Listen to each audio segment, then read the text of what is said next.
அனைவருக்கும் வணக்கம் சகோதர சகோதரிகளே. இன்று நம்முடைய ஆசிரியர் தகுதி தேர்வு வழிகாட்டி வகுப்பில் 126வது வகுப்பு தாள் 1 மற்றும் 2 எழுதுபவர்களுக்குரிய கணிதம் பாடப்பொருளில் திருப்புதல் வகுப்பாக இயற்கணிதம் வழங்குவதற்காக நம்முடைய திரு சேகர் அவர்கள், பட்டதாரி ஆசிரியர், ஊராட்சி ஒன்றிய நடுநிலைப்பள்ளி குரவக்குளம் வேதாரண்யம் ஒன்றியம் அவர்கள் வருகை தந்துள்ளார்கள். அவர்களுக்கு பங்கேற்பாளர்கள் சார்பாகவும் தேசிய ஆசிரியர் சங்கம் மாநில அமைப்பு மற்றும் மாவட்ட அமைப்பின் சார்பாகவும் நன்றியையும் வணக்கத்தையும் தெரிவித்துக் கொள்கின்றோம். பங்கேற்பாளர்கள் அனைவருக்கும் முதற்கண் வணக்கத்தை தெரிவித்துக் கொள்கின்றோம். அனைத்து ஆசிரியர் நண்பர்களுக்கும் வணக்கம். சென்ற வகுப்பில் நம்ம ஏற்கனவே கற்றுக்கொண்ட இயற்கணித பாடக்கருத்தில் தான் 6, 7 வகுப்புகளை ஏற்கனவே ஒரு திருப்பல் செய்துட்டோம். 8ஆம் வகுப்பில் உள்ள இயற்கணிதத்தில் திருப்பல் செய்துட்டு இப்போ கேள்விகள் எப்படி நம்மளை எந்தெந்த பாடத்திலேருந்து அதிக அளவு கேட்குறாங்க, அதை எப்படி நம்ம சால்வ் பண்ணுறது, அது தொடர்பான விளக்கத்தை இந்த வகுப்பில் பார்க்கலாம். இப்போ 8ஆம் வகுப்பு இயற்கணிதத்தில் அவங்க கொடுத்துருக்குது. ஏற்கனவே இயற்கணித கோவை கூட்டல் கழித்தல் நமக்கு தெரியும். 7ஆம் வகுப்புல நடத்தும் போது சொல்லிட்டோம். ஒரு கோவைக்கு கீழே அதனுடைய ஒத்த உறுப்பு கீழே எழுதி கூட்டணும். கழிக்கும் பொழுது 2வது கோவையினுடைய குறிகளை மாற்றி நம்ம செய்வோம். இப்ப இந்த 8ஆம் வகுப்புல இயற்கணித கோவையை மற்றொரு இயற்கணித கோவையை எப்படி பெருக்கிறது, அதுக்கு தொடர்புடைய முற்றொருமைகள் கொடுத்துருக்காங்க. அடுத்தது முக்கியமாக காரணிப்படுத்துதல், அது தொடர்பான கணக்கு கண்டிப்பாக ஒன்று நம்மளை கேட்டுக்கிட்டே இருக்காங்க தொடர்ந்து. அந்த காரணிப்படுத்துதல் எப்படி சுலபமாக நம்ம சால்வ் பண்ணுறது, அது தொடர்பான செய்திகளை இந்த வகுப்பில் நம்ம பார்க்கலாம். மீள்பார்வை அப்படின்னு சொல்லிட்டு ஏற்கனவே 7ஆம் வகுப்பில் படித்த அந்த பின்வரும் கோயில் உறுப்புகளின் எண்ணிக்கை, அடுத்து உறுப்பினுடைய கெழு, எண் கெழு அப்படின்னு கேட்டிருந்தா நம்ம செய்ய வேண்டிய வேலை, இப்போ இந்த முதல் கணக்கில் பின்வரும் கோயில் உள்ள ஒவ்வொரு உறுப்பையும் எண் கெழுவை காண்க அப்படின்னு கேட்டிருக்காங்க. ஒவ்வொரு உறுப்பு, அப்போ முதல் உறுப்பு 2x², இதனுடைய எண் கெழு 2ன்னு சுலபமாக விட எழுத முடியும், 2. இதனுடைய இந்த 2வது உறுப்பினுடைய எண் கெழு -5, 3வது உறுப்புடைய எண் கெழு +6, 4வது உறுப்பு +7, அடுத்த உறுப்பு -10, கடைசியாக உள்ளது மாறிலி உறுப்பு. ரைட், இது நம்ம சுலபமாக. இந்த 2வது கணக்கு கவனிங்க. x/3ன்னு இருக்கு. இதனுடைய எண்கெழு என்ன? இந்த உறுப்போட எண்கெழு 1/3. ஏன்னா 3 கீழே இருக்கு, x மேலே இருக்கு. அப்போ எக்ஸோட எண்கெழுன்னா 1/3. அப்போ ஒயினுடைய எண்கெழு 2/5. xy என்ற உறுப்போட எண்கெழு -1, மாறிலி உறுப்புன்னு கேட்டால் +7.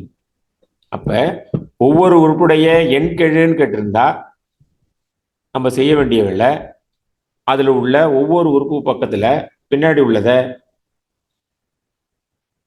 ஒவ்வொரு உறுப்பினுடைய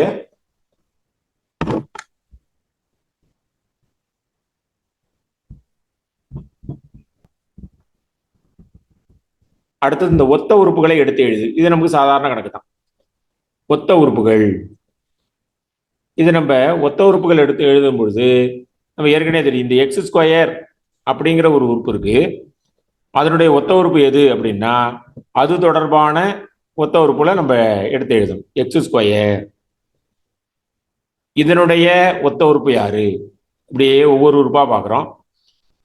இதனுடைய x²y கிடையாது, இந்த -5x². முன்னாடி உள்ள எண்கெழுவை பற்றி கவலை இல்லை. பின்னாடி உள்ள இந்த மாறிகள் x², அதனுடைய ஒத்த உறுப்பு x². வேற எங்கேயாவது x² இருக்குன்னு கடைசி வரையும் பார்க்கணும். இந்த இருக்கு -x². அப்போ 3 உறுப்புகள் இதில் ஒத்த உறுப்பு இருக்கு. அதுபோல ஒய் உறுப்பு வேணும் அப்படின்னா y -3y, ஒவ்வொரு உறுப்பாக பார்க்குறோம். இது போல நம்ம ஒத்த உறுப்புகளை எடுத்து எழுதிக்கலாம். அப்ப நம்ம செய்ய வேண்டிய வேலை, ஒத்த உறுப்புகள்னு கேட்டா அதில் உள்ள உறுப்புகளை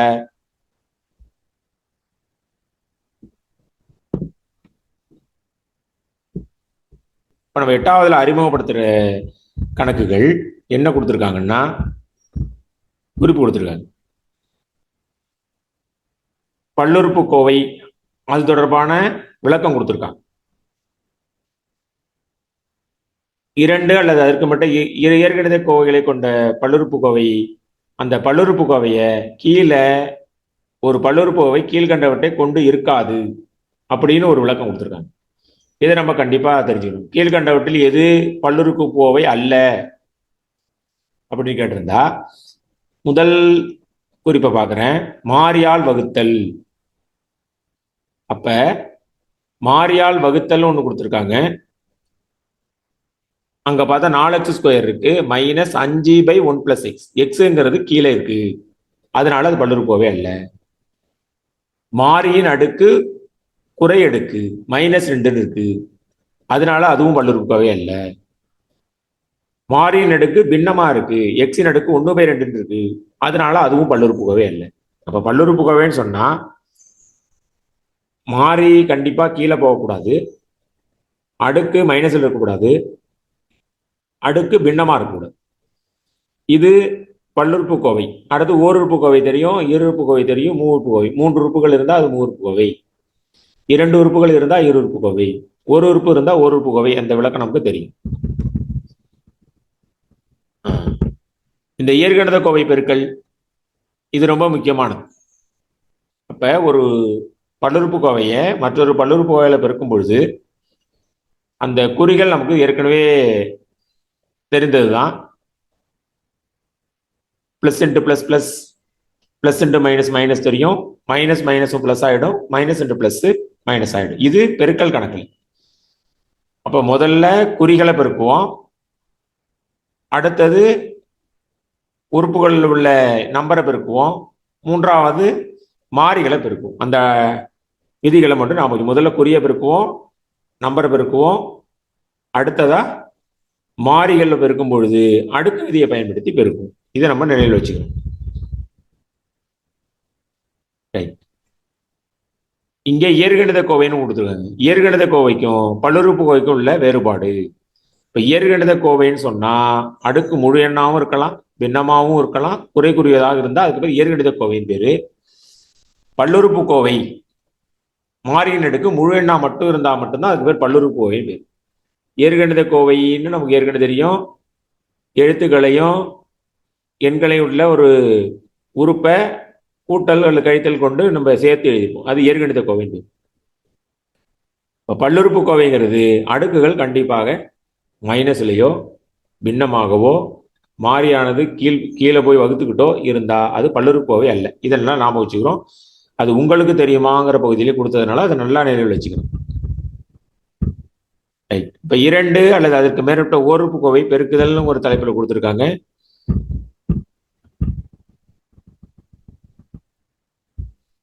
ரைட். இப்ப இங்க ஒரு கணக்கு எடுத்துக்காட்டு 3, 2 அவங்க தெளிவா போட்டு காட்டியிருக்காங்க. முதல்ல 2x² y² 3y² z minus z² x இப்ப பெருக்க சொல்லியிருக்காங்க. தெளிவா முதல்ல குறி 3ஐயும் பெருக்க, plus into plus into plus, minus பெருக்குனா மைனஸ். அடுத்தது கெழுக்களை மட்டும் இருக்கு, நம்பரை மட்டும் இருக்கு. 2 3 1 பெருக்குனா 6. அடுத்தது x² x³ ஒத்த உறுப்பு இருக்கு. x² x³ சேர்ந்தா x அடுக்கு 5, y² y² சேர்ந்தா y⁴. இசட்டையும் z² இருக்குன்னா z³ வந்துடும். இதை தான் நம்ம நிலையில் வச்சுக்கணும். ஒரு ஓருறுப்புக்கோவையை மற்றொரு ஓருறுப்புக்கோவையில பெருக்கும் பொழுது முதல்ல குறியை பெருக்கிறோம், அடுத்தது நம்பரை பெருக்கிறோம், அடுத்து எழுத்தை பெருக்கிறோம்.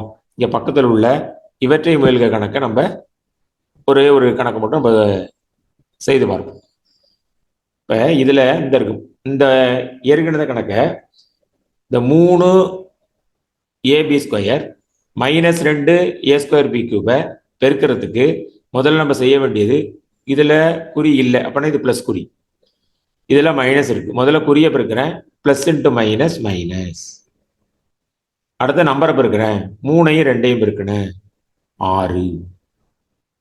ஏவையும் அதோட ஒத்த உறுப்பான a², ஏயையும் a² பெருக்கனா a³ a⁻³ 3. ஏன்னா a⁻³ இங்க 1 இருக்கு, இங்க 2 இருக்கு. அடுத்து b²ஐயும் b³ பெருக்கனா b⁻5 b⁻5. இப்போ -6 a³ b⁻5. இதே போல மற்ற கணக்குகள் நம்ம செய்து பார்த்துக்கலாம். ஒவ்வொரு கணக்கு அனைத்து கணக்கும் செய்ய வேண்டியதில்லை, ஏன்னா ஏற்கனவே நமக்கு தெரியும் அனைத்துமே. இருந்தாலும் இன்றைய உலக சற்று விரைவாக வந்துட்டு நம்ம கேள்விகளை எந்த பகுதியிலேருந்து கேட்கிறாங்க அதற்கான விளக்கத்தை கண்டிப்பா நம்ம பார்க்கணும். அடுத்தது, ஒரு பல்லுறுப்புக்கோவை ஓருறுப்புக்கோவைன்னு பெருக்குன்னு சொல்லிட்டு ஏயால எக்ஸ் பிளஸ் ஒய்யை பெருக்கியிருக்காங்க. அந்த குறிப்புகளை நல்லா கவனிங்க. ஏங்கிற ஒரு மாறிலி எக்ஸ் பிளஸ் ஒய்ங்கிறத கொண்டு பெருக்கும்போது கூட்டிக்கிட்டு இருக்கிறத பெருக்கும் பொழுது ஏ போய் எக்ஸோட பெருக்கினது ஏஎக்ஸ், ஏ போய் ஒய்யோட பெருக்கினது ஏஒய். அது போல எடுத்துக்காட்டு கணக்கு கொடுத்துருக்காங்க. 5 × எக்ஸ் பிளஸ் ஒய்ன்னு சொன்னா 5 போய் எக்ஸோட பெருக்கினது 5x, நடுவில் கூட்டல் குறி, இந்த கூட்டல் குறி போட்டுக்கிறேன், 5 × ஒய் 5y. இதை நம்ம நிலையில வச்சுக்கிறோம். அடுத்து உங்களுக்கு தெரியுமான்னு கொடுத்துருக்காங்க. ஓருறுப்புக்கோவை இருக்குன்னா கண்டிப்பா ஓருறுப்புக்கோவை தான் வரும். ஈருறுப்புக்கோவை இந்த ஈருறுப்புக்கோவை வரும்னு போட்டிருக்காங்க. அடுத்தது ஈருறுப்புக்கோவை இருக்குன்னா சில சமயங்களில் ஈருறுப்புக்கோவையும் அல்லது பல்லுறுப்புக்கோவை கிடைக்கலாம். அடுத்து பல்லுறுப்புக்கோவை ஓருறுப்புக்கோவை பல்லுறுப்புக்கோவை தான் இருக்கும். ரைட். இங்க 3x² y 2x³ y³ -5x² y plus 9xy பெருக்கியிருக்காங்க. ஏற்கனவே ஏ போய் பெருக்கின மாதிரி இந்த 3x² y ஒவ்வொரு உறுப்பையும் போய் பெருக்கும். அதனால நாம வச்சுக்கோம். இது மாதிரி எளிதான கணக்கு கூட நம்மள கேட்கலாம். நம்ம 3ஐயும் 2ஐயும் பெருக்கி 6 x⁻5 y⁻4 மட்டும் எழுதிட்டு வந்துருவோம். அடுத்தது -5 அப்படியே இருக்கும், +9 அப்படியே போட்டு வந்துருவோம். தவறான விடை எழுதுறதுக்கான வாய்ப்பு வந்துடும். அதனால ஒவ்வொரு உறுப்பையும் அங்க அம்புக்குறி போட்டது போல 3 போய் 2ஓட பெருக்கினது 6, x² x³ பெருக்கினது x⁻5, ஒய் போய் y⁻3 பெருக்கினது y⁻4, அடுத்தது ப்ளஸ் மைனஸ் மைனஸ் 3ஐயும் 5ஐயும் பெருக்கினாங்க 15, x² பெருக்கின x⁻4, ஒய்யையும் பெருக்கினா y². அடுத்தது மைனஸ் ப்ளஸ் ப்ளஸ் ப்ளஸ் 3 போய் 9ஓட பெருக்குது 27, x² x பெருக்கின x³ ஒய்யையும் பெருக்கினா y². இதை நம்ம நிலையில் வச்சுக்கிறோம். அடுத்து ஈருறுப்புக்கோவையை பெருக்கல். இதை நம்ம கண்டிப்பா தெரிஞ்சுக்கணும்.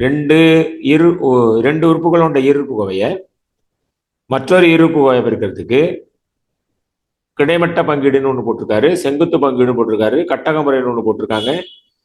அடுத்தது FOIL ஃபாயில் முறைய ஃபர்ஸ்ட் அவுட்டர் இன்னர் லாஸ்ட், இந்த முறையில தான் நம்ம எப்பயுமே பெருக்கும். அது தெரியாமலே தான் நம்ம பெருக்கிட்டு இருக்கோம். இருந்தாலும் அந்த முறையில தான் நம்ம பெருக்கிறோம். ஒரு கணக்கு நம்ம போட்டு பார்த்துட்டாலே நமக்கு சுலபமா விடையுது.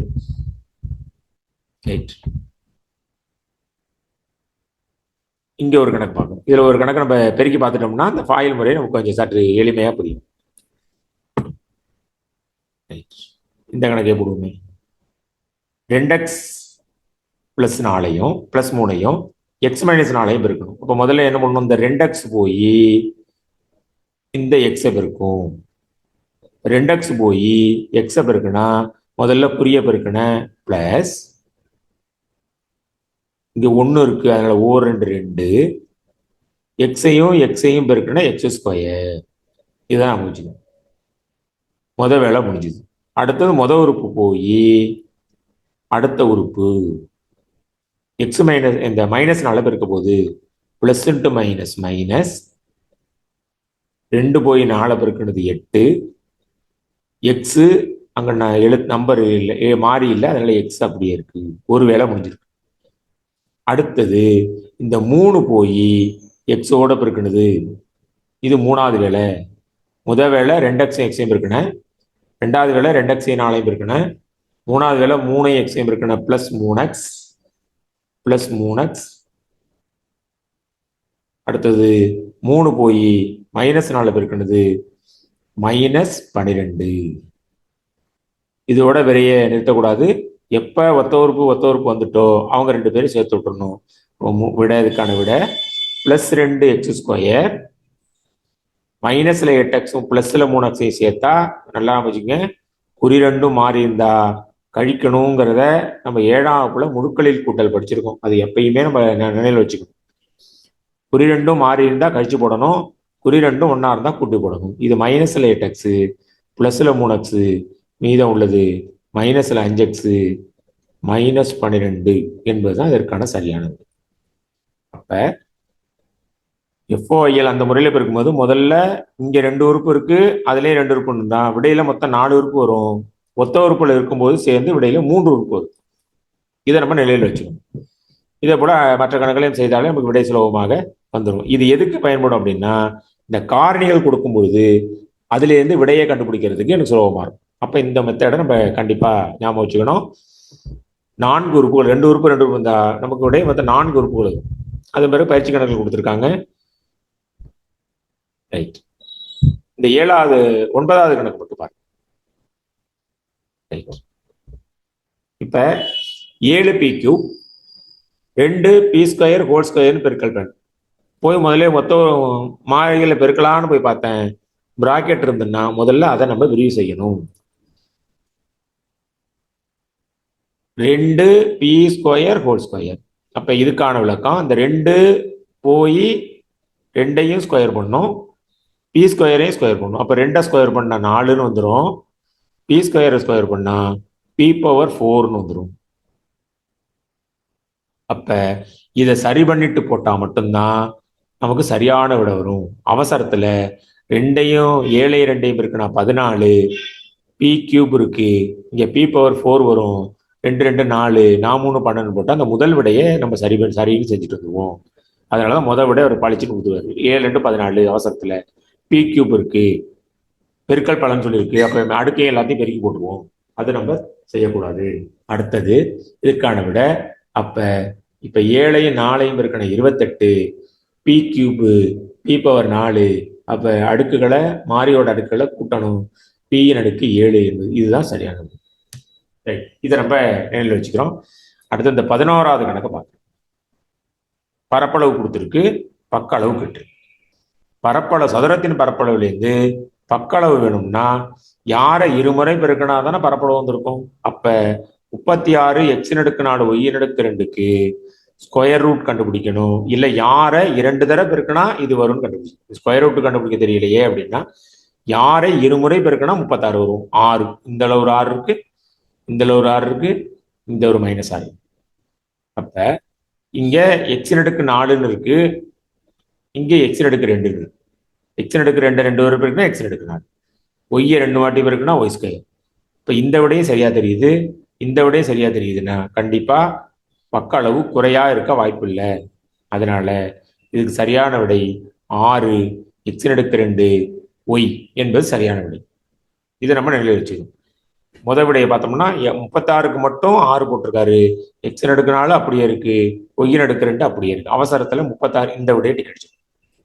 அதனால எப்பயுமே நம்ம சற்று நிதானமா விடை எழுத பழகிக்கணும். அடுத்து 12வது கணக்கையும் பார்க்குறோம். செவ்வகத்தோட பரப்பளவு கொடுத்துருக்கு, நீளம் கொடுத்துருக்கு, அகலம் கட்டு. அப்ப நீளம் இன்டு அகலம் தான் பரப்பளவு. அப்ப 8 எதால பெருக்குன்னா 68 அப்படி நாம வச்சுக்கிறோம். 8 எதால பெருக்குன்னா 68, 8 6 48. அப்ப 6 இந்த விடையிலே இருக்கு, இங்கே ஆனாவிலே இருக்கு, கடைசி ஆப்ஷன்ல இருக்கு. அடுத்து எம், ஆனா விடையில m². அப்ப எம்மோட எம் பெருக்கினாதான் m² வரும், n² என்னால பெருக்கினாதான் n³ வரும். அப்ப முதல் விடை சரியாகுது. அடுத்து 13வது கணக்கு பார்க்கிறோம். ஒரு செவ்வக வடிவத்தின் நீளம் பரப்பளவு கொடுத்துருக்கு a² - b², அகலம் a - b. நீளம் என்ன? பரப்பளவுன்னா நீளம் இன்டு அகலம், a - b யோட எதை பெருக்கலாம் a² - b². இது முற்றொருமை a + b × a - b. அதனால a + b என்பது சரியான விடையை நமக்கு கிடைக்கும்.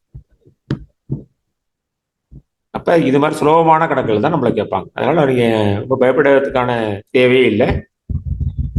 அடுத்து இயற்கணித கோவை வகுத்தல். ஏற்கனவே போட்டு அதே மாதிரி குறிய வகுக்கிறேன், நம்பரை வகுக்கிறேன், பிறகு அடுக்கு குறிவை பயன்படுத்தி அடுக்குகளை கழிச்சு போட்டுக்கிறேன். இந்த ஒரு கணக்கு மட்டும் நம்ம இவற்றை செஞ்சு காட்டோம்னா சற்று உங்களுக்கு விளக்கும்.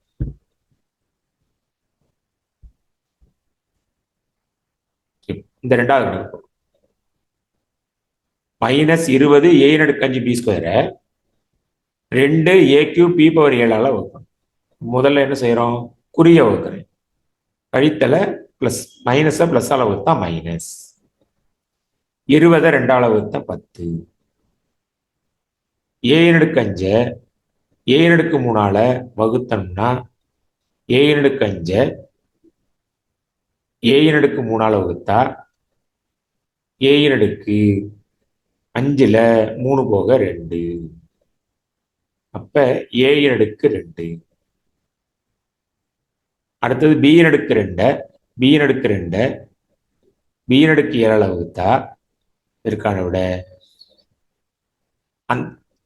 அந்த ஆப்ஷன்ல என்ன கொடுத்துருக்காங்களோ அது இப்ப 2ல 7 நம்மளால கழிக்க முடியாது. இப்ப சாதாரண சொன்னா 2 கழித்தல் 7ன்னு எழுதியிருப்பேன். இப்போ பியின் அடுக்கு -5ன்னு வரும். அடுக்கு கீழே பெரிதா இருக்கும் பொழுது இந்த b² பை பியின் அடுக்கு 7க்கு விட 1 பை பியின் அடுக்கு 7ல 2 போக 5.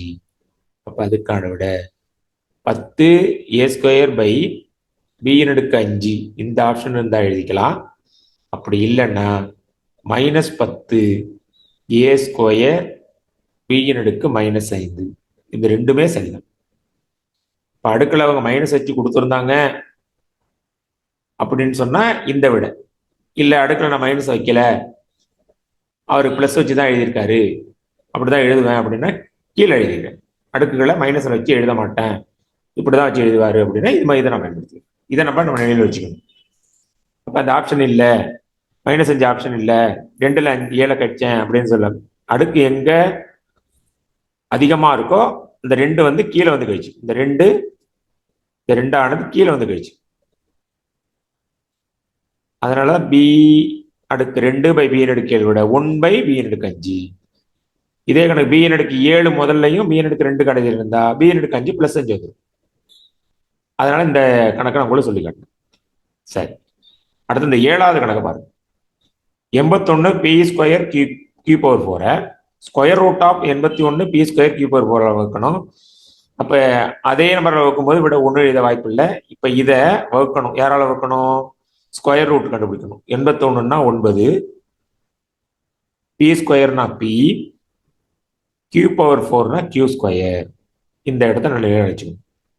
அதுக்கு நான் ஸ்கொயர் ரூட் எடுத்தா 81க்கு 9, p²க்கு p, q⁴க்கு q².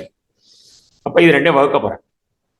அப்ப 81 9ஆல வகுத்தா 9, p² p ஆல வகுத்தா p, q⁴ q² வகுத்தேன் q⁴2. அவ்வளவுதான்.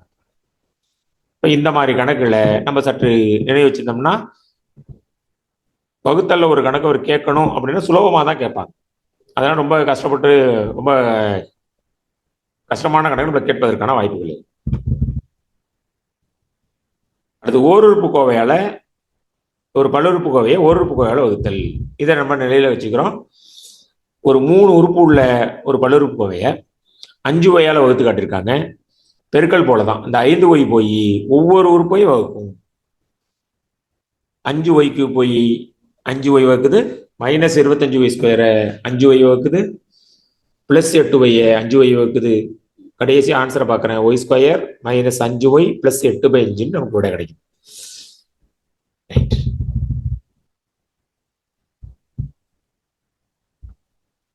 இப்போ ஒரு வகுத்த கணக்கு நம்ம போட்டுட்டு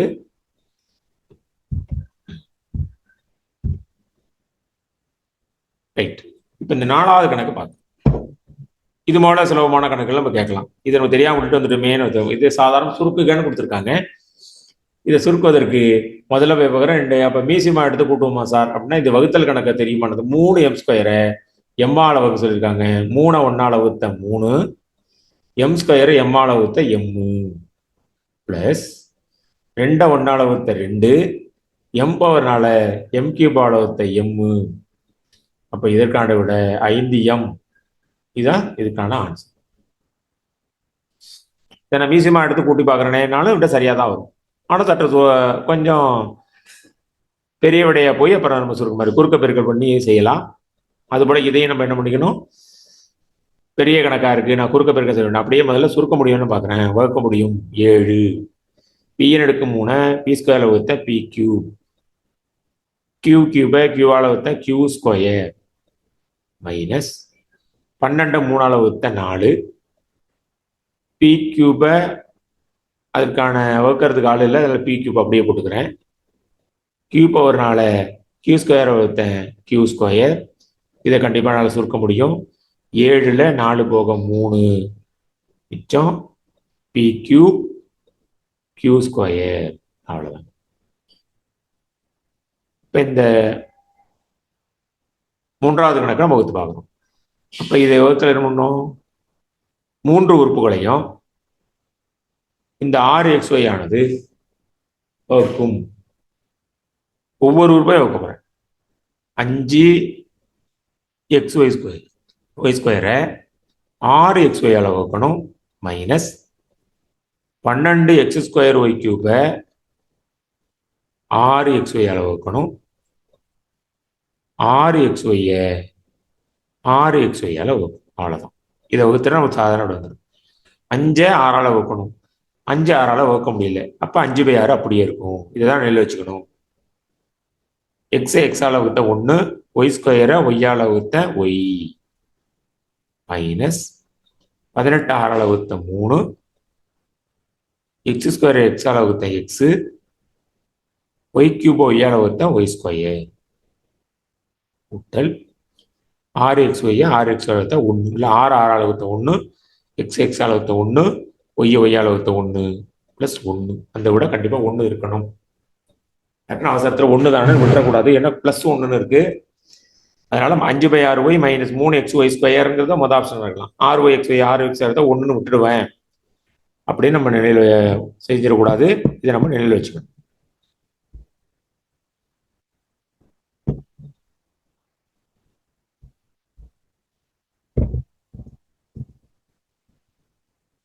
அடுத்த முக்கியமானது முற்றுரிமைகள். நம்ம ஏற்கனவே 7ஆம் வகுப்புல படித்த 4 முற்றுரிமை கொடுத்துருக்காங்க. அதை பற்றி விளக்கம் நமக்கு தேவையில்லை. அந்த முற்றுரிமை மட்டும் சரியாக படிச்சுக்கிறேன். a + b² square, a - b² square, a² - b square, x + a × x + b. இப்போ 8ஆம் வகுப்புல 3 கியூப் உள்ள முற்றுரிமையை பார்க்குறேன். a + b² ஸ்கொயர் சம்பந்தமான கணக்குகள் போட்டிருக்காங்க. கன முற்றுரிமைகள் இதை நம்ம கண்டிப்பாக எழுதி வச்சுக்கிறோம். இல்லை எனக்கு சிரமமா இருக்கு அப்படின்னா சார் சொன்னது போல அதை என்ன பண்ணிடலாம், நம்ம அந்த 1 மார்க்கை வேணா நம்ம ஸ்கிப் பண்ணிடலாம். கணமுற்றுரிமையை குழப்பமா இருக்கு, a + b² ஸ்கொயர் கேட்டால் மட்டும் என்னால் போட முடியும், கியூப் போட முடியல அப்படின்னா நினைவு வைக்க முடியும், நினைவு வச்சுக்கிறேன். அப்படி இல்லைன்னா அதை ஸ்கிப் பண்ணிடுறேன். a + b³ = a³ + 3a² b + 3ab² + b³ இந்த முற்றுரிமையை நான் வச்சுக்கிறேன். மைனஸ்னா 1 to 1 -1 a³ - 3a² b + 3ab² - b³ நான் வரும். அடுத்தது 3 பிராக்கெட் உள்ளதை ஞாபகம் வச்சுக்கிறேன். x³ + a + b + c × x square + ab + bc + ca × x + abc. இந்த 3 முற்றுரிமைகள் நல்லா நிலையில் வச்சுக்கிறேன். இதனுடைய மற்றொரு வடிவம், மாற்று வடிவம் சொல்லி ஒரு 4 தலைப்பு கொடுது. a + b² a³ + b³ + 3ab × a - b எழுதியிருக்காங்க. இந்த முதல் முற்றுரிமையை a³ b³ முன்னாடி எழுதிட்டு 3ab 2வது உறுப்புலேருந்து 3வது பொதுவாக வெளியில் எடுத்துட்டு ஒரு முற்றுரிமை செஞ்சு காட்டியிருக்காங்க. அடுத்து 3வது முற்றுரிமை அது a - b³ a³ - b³ -3ab போட்டுட்டு a - bன்னு போட்டிருக்காங்க. அது 2வது முற்றுரிமையை a³ + b³ விட வேணும் அப்படின்னா a + b × a² - ab + b²ங்கிற ஒரு ஃபார்முலாவும் a³ - b³ கேட்டால் a - b × a² + ab + b² முற்றுரிமையை நம்ம பயன்படுத்தலாம்னு சொல்லியிருக்காங்க. இது தொடர்பான கணக்குகள் கொடுத்துருக்காங்க. இதை பயன்படுத்தி காரணிப்படுத்துவது மட்டும் பார்ப்போம்.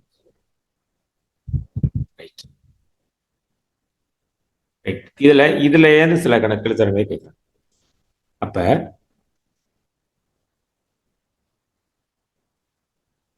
இப்ப 7வது கணக்கை பார்க்கணும். 7வது கணக்குல என்ன கேட்டிருக்கு,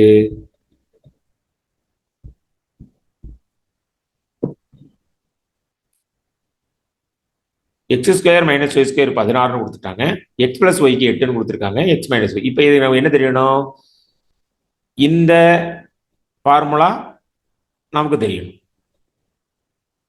x + y = 8, x - y என்பது என்ன? அப்போ x + y × x - y = x square minus y square equal to 16 கொடுத்துரும். அப்போ x plus y into x minus y equal to a square minus b ஸ்கொயருங்கிற ஃபார்முலா நமக்கு தெரியும். அப்போ x plus y into x minus y equal to 16னா 8 into 2 equal to 16. இதுதான் நமக்கு சரியான ஆன்சர் ஆகும். அப்போ இந்த ஃபார்முலா மட்டும் நான் சரியாக படிச்சுக்கிறேன். X square minus y square equal to x plus y into x minus y. அப்போ a square minus b square தான் அவர் x square minus y square கொடுத்துருக்காரு. இதற்கான விட 16, இதுக்கான விட 8ன்னா இதுக்கான விட 2ஆகத்தான் இருக்கும். அதனால தான் விட 2 கிடைச்சு. இதை முற்றுரிமை தான் பயன்படுத்தியிருக்காரு. A plus b a cube minus b cube a square minus b square. இப்போ இதற்கான கீழே உள்ளதை நான் கழிப்பணும்னா இதுக்கான விட a plus b into a minus பின்னு கீழே வரும். மேலே ஏ பிளஸ் பி அப்படியே இருக்கும். இந்த ஏ கியூப் மைனஸ் பி கியூக்கு ஏற்கனவே படித்த formula a minus b into a square plus a b plus b square. அப்போ முற்றொருமைகளை படித்தா இந்த ப்ராக்கெட் இந்த ப்ராக்கெட் அடிபட்டு போச்சு, இந்த ப்ராக்கெட் இந்த ப்ராக்கெட் அடிபட்டு போச்சு. மிச்சம் உள்ளது a square plus a b plus b square. இந்த ஆவணா விட தான் நமக்கு ஆன்சர் ஆகும். அதுக்கு அடுத்து ஃபார்முலாவே கொடுத்தாங்க. P plus q into p square minus p q plus q square equal to p q plus q q. A minus b கொடுத்துருக்காங்க, ஏபி கொடுத்துருக்காங்க, a cube minus b cube கேட்டிருக்காங்க. இப்போ இதுக்கான ஃபார்முலா ஏற்கனவே நம்ம பார்த்த a cube minus b cube. அப்போ a minus b whole cube ஃபார்முலாவிலேருந்து கொண்டாட போகிறேன். A minus b whole cube equal to a cube minus 3a square b plus 3ab square minus b cube. அப்போ நமக்கு தேவை ஏ ஸ்கொயரும் மைனஸ் பி ஸ்கொயர் தான் கேட்டிருக்காங்க. அப்போ ஏ ஸ்கொயர் மைனஸ் பி இந்த minus 3a square b plus 3ab square அந்த பக்கம் போயிட்டா a minus b whole cube plus 3a square b minus 3ab square equal to a square a cube minus b cube. என்னன்னு answer உள்ள a minus பிக்கு மட்டும் தான் விட இருக்கு, ஏபிக்கு விட இருக்கு. அப்போ a minus b whole cube plus இதுலேருந்து 3ab வெளில எடுத்துட்டா மிச்சம் ஏ மைனஸ் பி. இந்த ஃபார்முலா நான் நெல்ல வச்சிருக்கேன். A cube minus b cube வேணும்னா a minus b whole cube plus 3ab into a minus b. இப்போ ஏ மைனஸ் பிக்கு விட இருக்கு 3. அப்போ அதுக்கான விட 3 கியூப் பிளஸ் 3, ஏபிக்கு விட இருக்கு 5, ஏ மைனஸ் பிக்கு விட இருக்கு 3. 3 கியூப் பண்ண 27 கூட்டல் 15 3 45 கூட்டின விட 72ன்னு விட வரும். இந்த ஒரு கணக்கு நான் ரொம்ப நாளாக கணக்கே போடல சார் அப்படிங்கிறவங்களுக்கு சற்று சிரமமானது. அப்போ இந்த காரணிப்படுத்தல் கணக்கில் ஒரு கணக்கு கண்டிப்பாக கேட்குறாங்க. அது இந்த முற்றொருமையை பயன்படுத்தி போடுற மாதிரி தான் உள்ள கணக்காக தான் இருக்கு. அப்போ நேரடியாக முற்றுமை பயன்படுத்துற மாதிரி இருக்கலாம், இப்போ இது மாதிரி பயன்படுத்துற மாதிரி கணக்காகவும் இருக்கலாம். அடுத்தது காரணிப்படுத்துதல். இந்த காரணிப்படுத்தல் கணக்கில் நம்ம செய்ய வேண்டியது ஒன்று ஃபார்முலா பயன்படுத்தி காரணிப்படுத்துவோம், இல்லை நேற்று சொன்ன போல அவங்க விட கொடுத்துருந்தாங்க அப்படின்னா அதுலேருந்து எப்படி விட என்பதை கண்டுபிடிக்கும். ரைட், இப்போ கொடுத்துருக்காங்க 9 எக்ஸ் ஸ்கொயர் பிளஸ் 6 எக்ஸ் காரணிகள். இதுக்கு எப்படி காரணிப்படுத்தினாங்க தெரியல, எனக்கு விட தெரியலையே அப்படின்னா நம்ம ஏற்கனவே சொல்லியிருக்கோம் விடையிலேருந்து விட அதுக்கு தான் பெருக்கணும். இது போய் அப்படியே உள்ள இருக்கும் 3xy, இங்க 6xy இருக்கு. அப்ப இது இல்லை விட. இந்த 3x போய் 3x பெருக்கிறது 3 9, 3 9 x பெருக்கணும் எக்ஸ் ஸ்கொயர் வர்றது போல இருக்கு. அதை மறுபடியும் இதை 2வது ரூபாய் பெருக்கணும் பிளஸ் 3 9 xy இல்லை. அப்ப 9x² வருது. ஆனா ரெண்டாவது 9xy. அப்ப இதுவும் இல்லை விட. 6 3 18 x² வருது. இதுவும் இல்லை விட. 3 பெருக்கணும் 9 x², 32 6 xy பெருக்கணும் xy. இதுதான் சரியான விடை. இப்படிதான் விடைகிறது. அப்ப காரணிப்படுத்துகளை நம்மளை கணக்கு கேட்டாங்க அப்படின்னா நம்ம செய்ய வேண்டிய வேலை காரணிகளை பெருக்கி பார்த்து விட கண்டுபிடிச்சிடலாம். 4 - m² காரணி கேட்டிருக்காங்க. இதுதான் போல தோணுது. 2 2 இருக்குன்னா 4 m இருக்குன்னா m². இல்லை இருந்தாலும் என்ன பண்றான், எனக்கு முற்றுவம் எல்லாம் மறந்துட்டேன்னா எப்பயும் போல பெருக்கி பார்க்குறேன். 2 2 இருக்குன்னா 4, 2 m இருக்குன்னா 2m, 2 m இருக்குன்னா 2m. எல்லாமே பிளஸ்ல இருக்கு. அப்ப கண்டிப்பா முத விட இல்லை.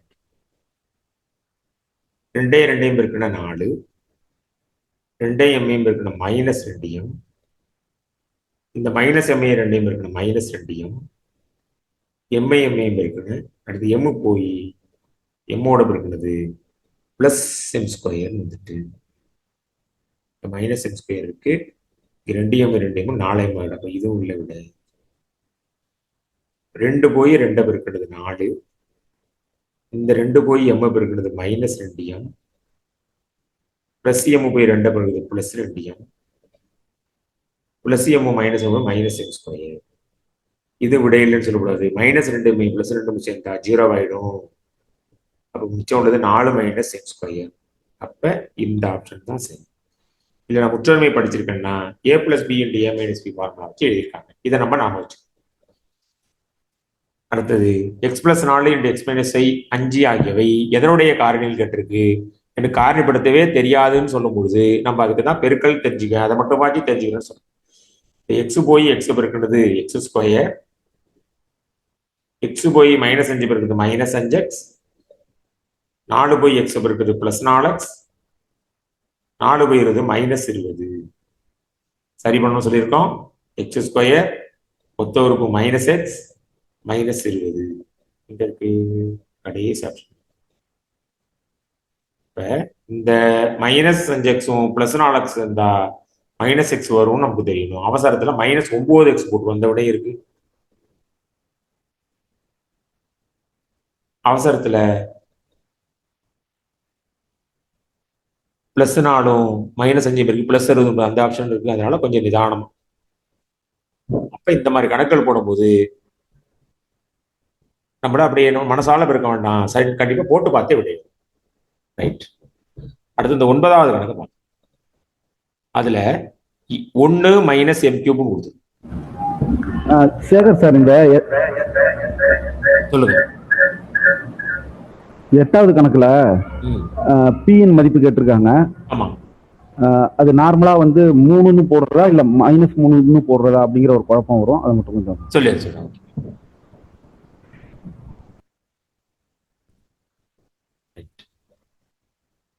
இந்த 8வது கணக்குல 2 பிராக்கெட் கொடுத்துருக்காங்க. காரணி கொடுத்துட்டாங்க. இந்த p அப்படிங்கிற இடத்துல என்ன விட வரும், இதான் நம்முடைய கேள்வி. இப்ப கண்டிப்பா நான் எப்பயும் போல பெருக்கி பார்த்தேன். x பெருக்குன்னா x² வந்துட்டு, அடுத்து x போய் p-யோட பண்ணா px வரும். ரொம்ப குழப்பம் வேண்டாம். இதே பெருக்கணும். கண்டிப்பா இந்த 2 போய் இந்த உறுப்பை பெருக்கினாதான் நமக்கு என்ன வரும், நம்பர் வரும். மைனஸ் இன்ட்டு மைனஸ் பிளஸ் வந்துட்டு, மைனஸ் இன்ட்டு மைனஸ் பிளஸ் வந்துட்டு. இப்போ 2ஓட 3 பெருக்குன்னா 6. அப்போ பி இருக்கிற இடத்துல 3 தான் இருக்கும், -3 இல்லை. எப்போ நான் -3 போடுவேன்னா இங்கே அவர் ப்ளஸ் பின்னு கொடுத்துருந்தான். நல்லா வச்சு எக்ஸ் ப்ளஸ் பின்னு கொடுத்துருந்தா -2ஓட -3 பெருக்குனா தான் ப்ளஸ் ஆகும். அப்போ அவர் மைனஸ் பின்னு கொடுத்ததுனால மைனஸ் ஏற்கனவே ரெண்டுலையுமே இருக்காது, ப்ளஸ் ஆகிட்டு இப்போ 2ஓட 3 பெருக்குனா தான் 6. அப்போ 3 என்பது தான் சரியான. இதை நம்ம நினைவில் வச்சுக்கிறோம். இந்த 1 - m³ கொடுத்துருக்கு, கீழே ஏதோ ஃபார்முலா மாதிரி கொடுத்துருக்கு. இப்போ இது 1 அப்படிங்கிறது 1³ அது m³. இப்போ ஃபார்முலா a³ - b³. இதுக்கு நான் முற்றொருமை படிக்கலையே. அப்ப நாம வச்சுக்க வேண்டியது a³ - b³ போட a - b × a² plus a b plus b square அப்படிங்கிற முற்றொருமையை நம்ம படிச்சிருக்கணும். அதனால l minus 1 minus m, a ஸ்கொயர்னா 1, ஏபின்னா 1 இன்டு எம், கடைசி எம் பி ஸ்கொயர்னா எம் ஸ்கொயர். அப்ப ஆப்ஷன் இ என்பது சரியானது. இதுல எக்ஸ் கியூப் பிளஸ் ஒய் கியூப்னு ஒரு காரணி, ஏ கியூப் பிளஸ் பி கியூபுக்கு ஒரு formula a plus b into a square minus a b plus b square. அந்த முற்றொருமையை பயன்படுத்தி கண்டிப்பாக ஒரு கேள்வி கேட்பதற்கான வாய்ப்புகள் இருக்கு. படிச்சுட்டேன் அப்படின்னா அதை நம்ம திரும்ப திரும்ப ஞாபகம் வச்சுக்கணும். அப்ப இதுக்கான விட எக்ஸ் பிளஸ் ஒய் என்பது சரியான விடையா.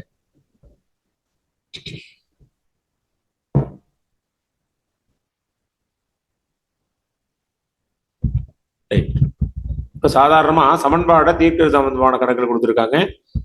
இதை நம்ம 6ஆம் வகுப்புல படிச்சுட்டோம். இருந்தாலும் சமன்பாடு இது மாதிரி கணக்குகள் நம்மள கேட்பாங்க. பயிற்சி 3 பாக்குறேன். இது நமக்கு ஏற்கனவே தெரிந்ததுதான். எக்ஸ் பிளஸ் 5 = 12 எக்ஸின் மதிப்பு. எக்ஸ்ல என்ன நம்பர் போட்டா விட 12 வரும். நம்ம சாதாரண 7 5 12. இப்ப விட 7 சுலபமான கணக்கு தான். இந்த ஒய்யோட மதிப்பு கேட்டிருக்காங்க பாருங்க. Y minus 7 minus 5 plus 2 plus 7. அப்ப ஒய் மைனஸ் 9 அப்படியே இருக்கும். மைனஸ் 5யும் பிளஸ் 7 கண்டுபிடிச்சா 2.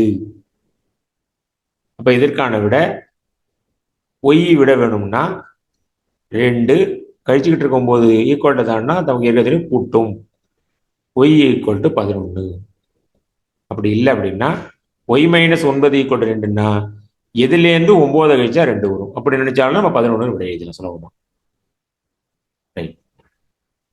நம்ம அவசரத்துல டக்குன்னு 7 2 5ன்னு எழுதிடும். அடுத்தது 8m ஈக்குவல் டு 56. 8m பெருக்கிட்டு இருக்கு. 8ஓட யாரை பெருக்குன்னா 56. 8 7 56. அப்படி இல்லை நான் விட கண்டுபிடிக்கிறேன்னா 8m ஈக்குவல் டு 56. எம்முக்கு விட வேணும் அப்படின்னா 56 8 ஆனது இங்க 8 இன்டு எம் தான் 8m. 8 போய் அங்க வகுக்கும். 7 8 56 என்பது சரியான விடையா. ரைட். அதுக்கு அடுத்தது கீழே உள்ள இந்த 4வது கணக்கு பார்க்குறேன். 2p/3 = 10. அப்ப கண்டிப்பா மேல 30ங்கிற நம்பரை 3ஆல வகுத்தாதான் 10 கிடைக்கும். அப்ப p என்பது 15. விட 15 இல்ல நான் விடை கண்டுபிடிக்க போறேன்னா வகுத்துக்கிட்டு இருக்க 3 போய் அங்க பெருக்கிடுது. 2p = 10 × 3 30. pக்கு விட வேணும்னா 30 2ஆல வகுத்தேன் 15 அப்படின்னோட விட கண்டுபிடிச்சு. அடுத்த 5வது கேள்வி.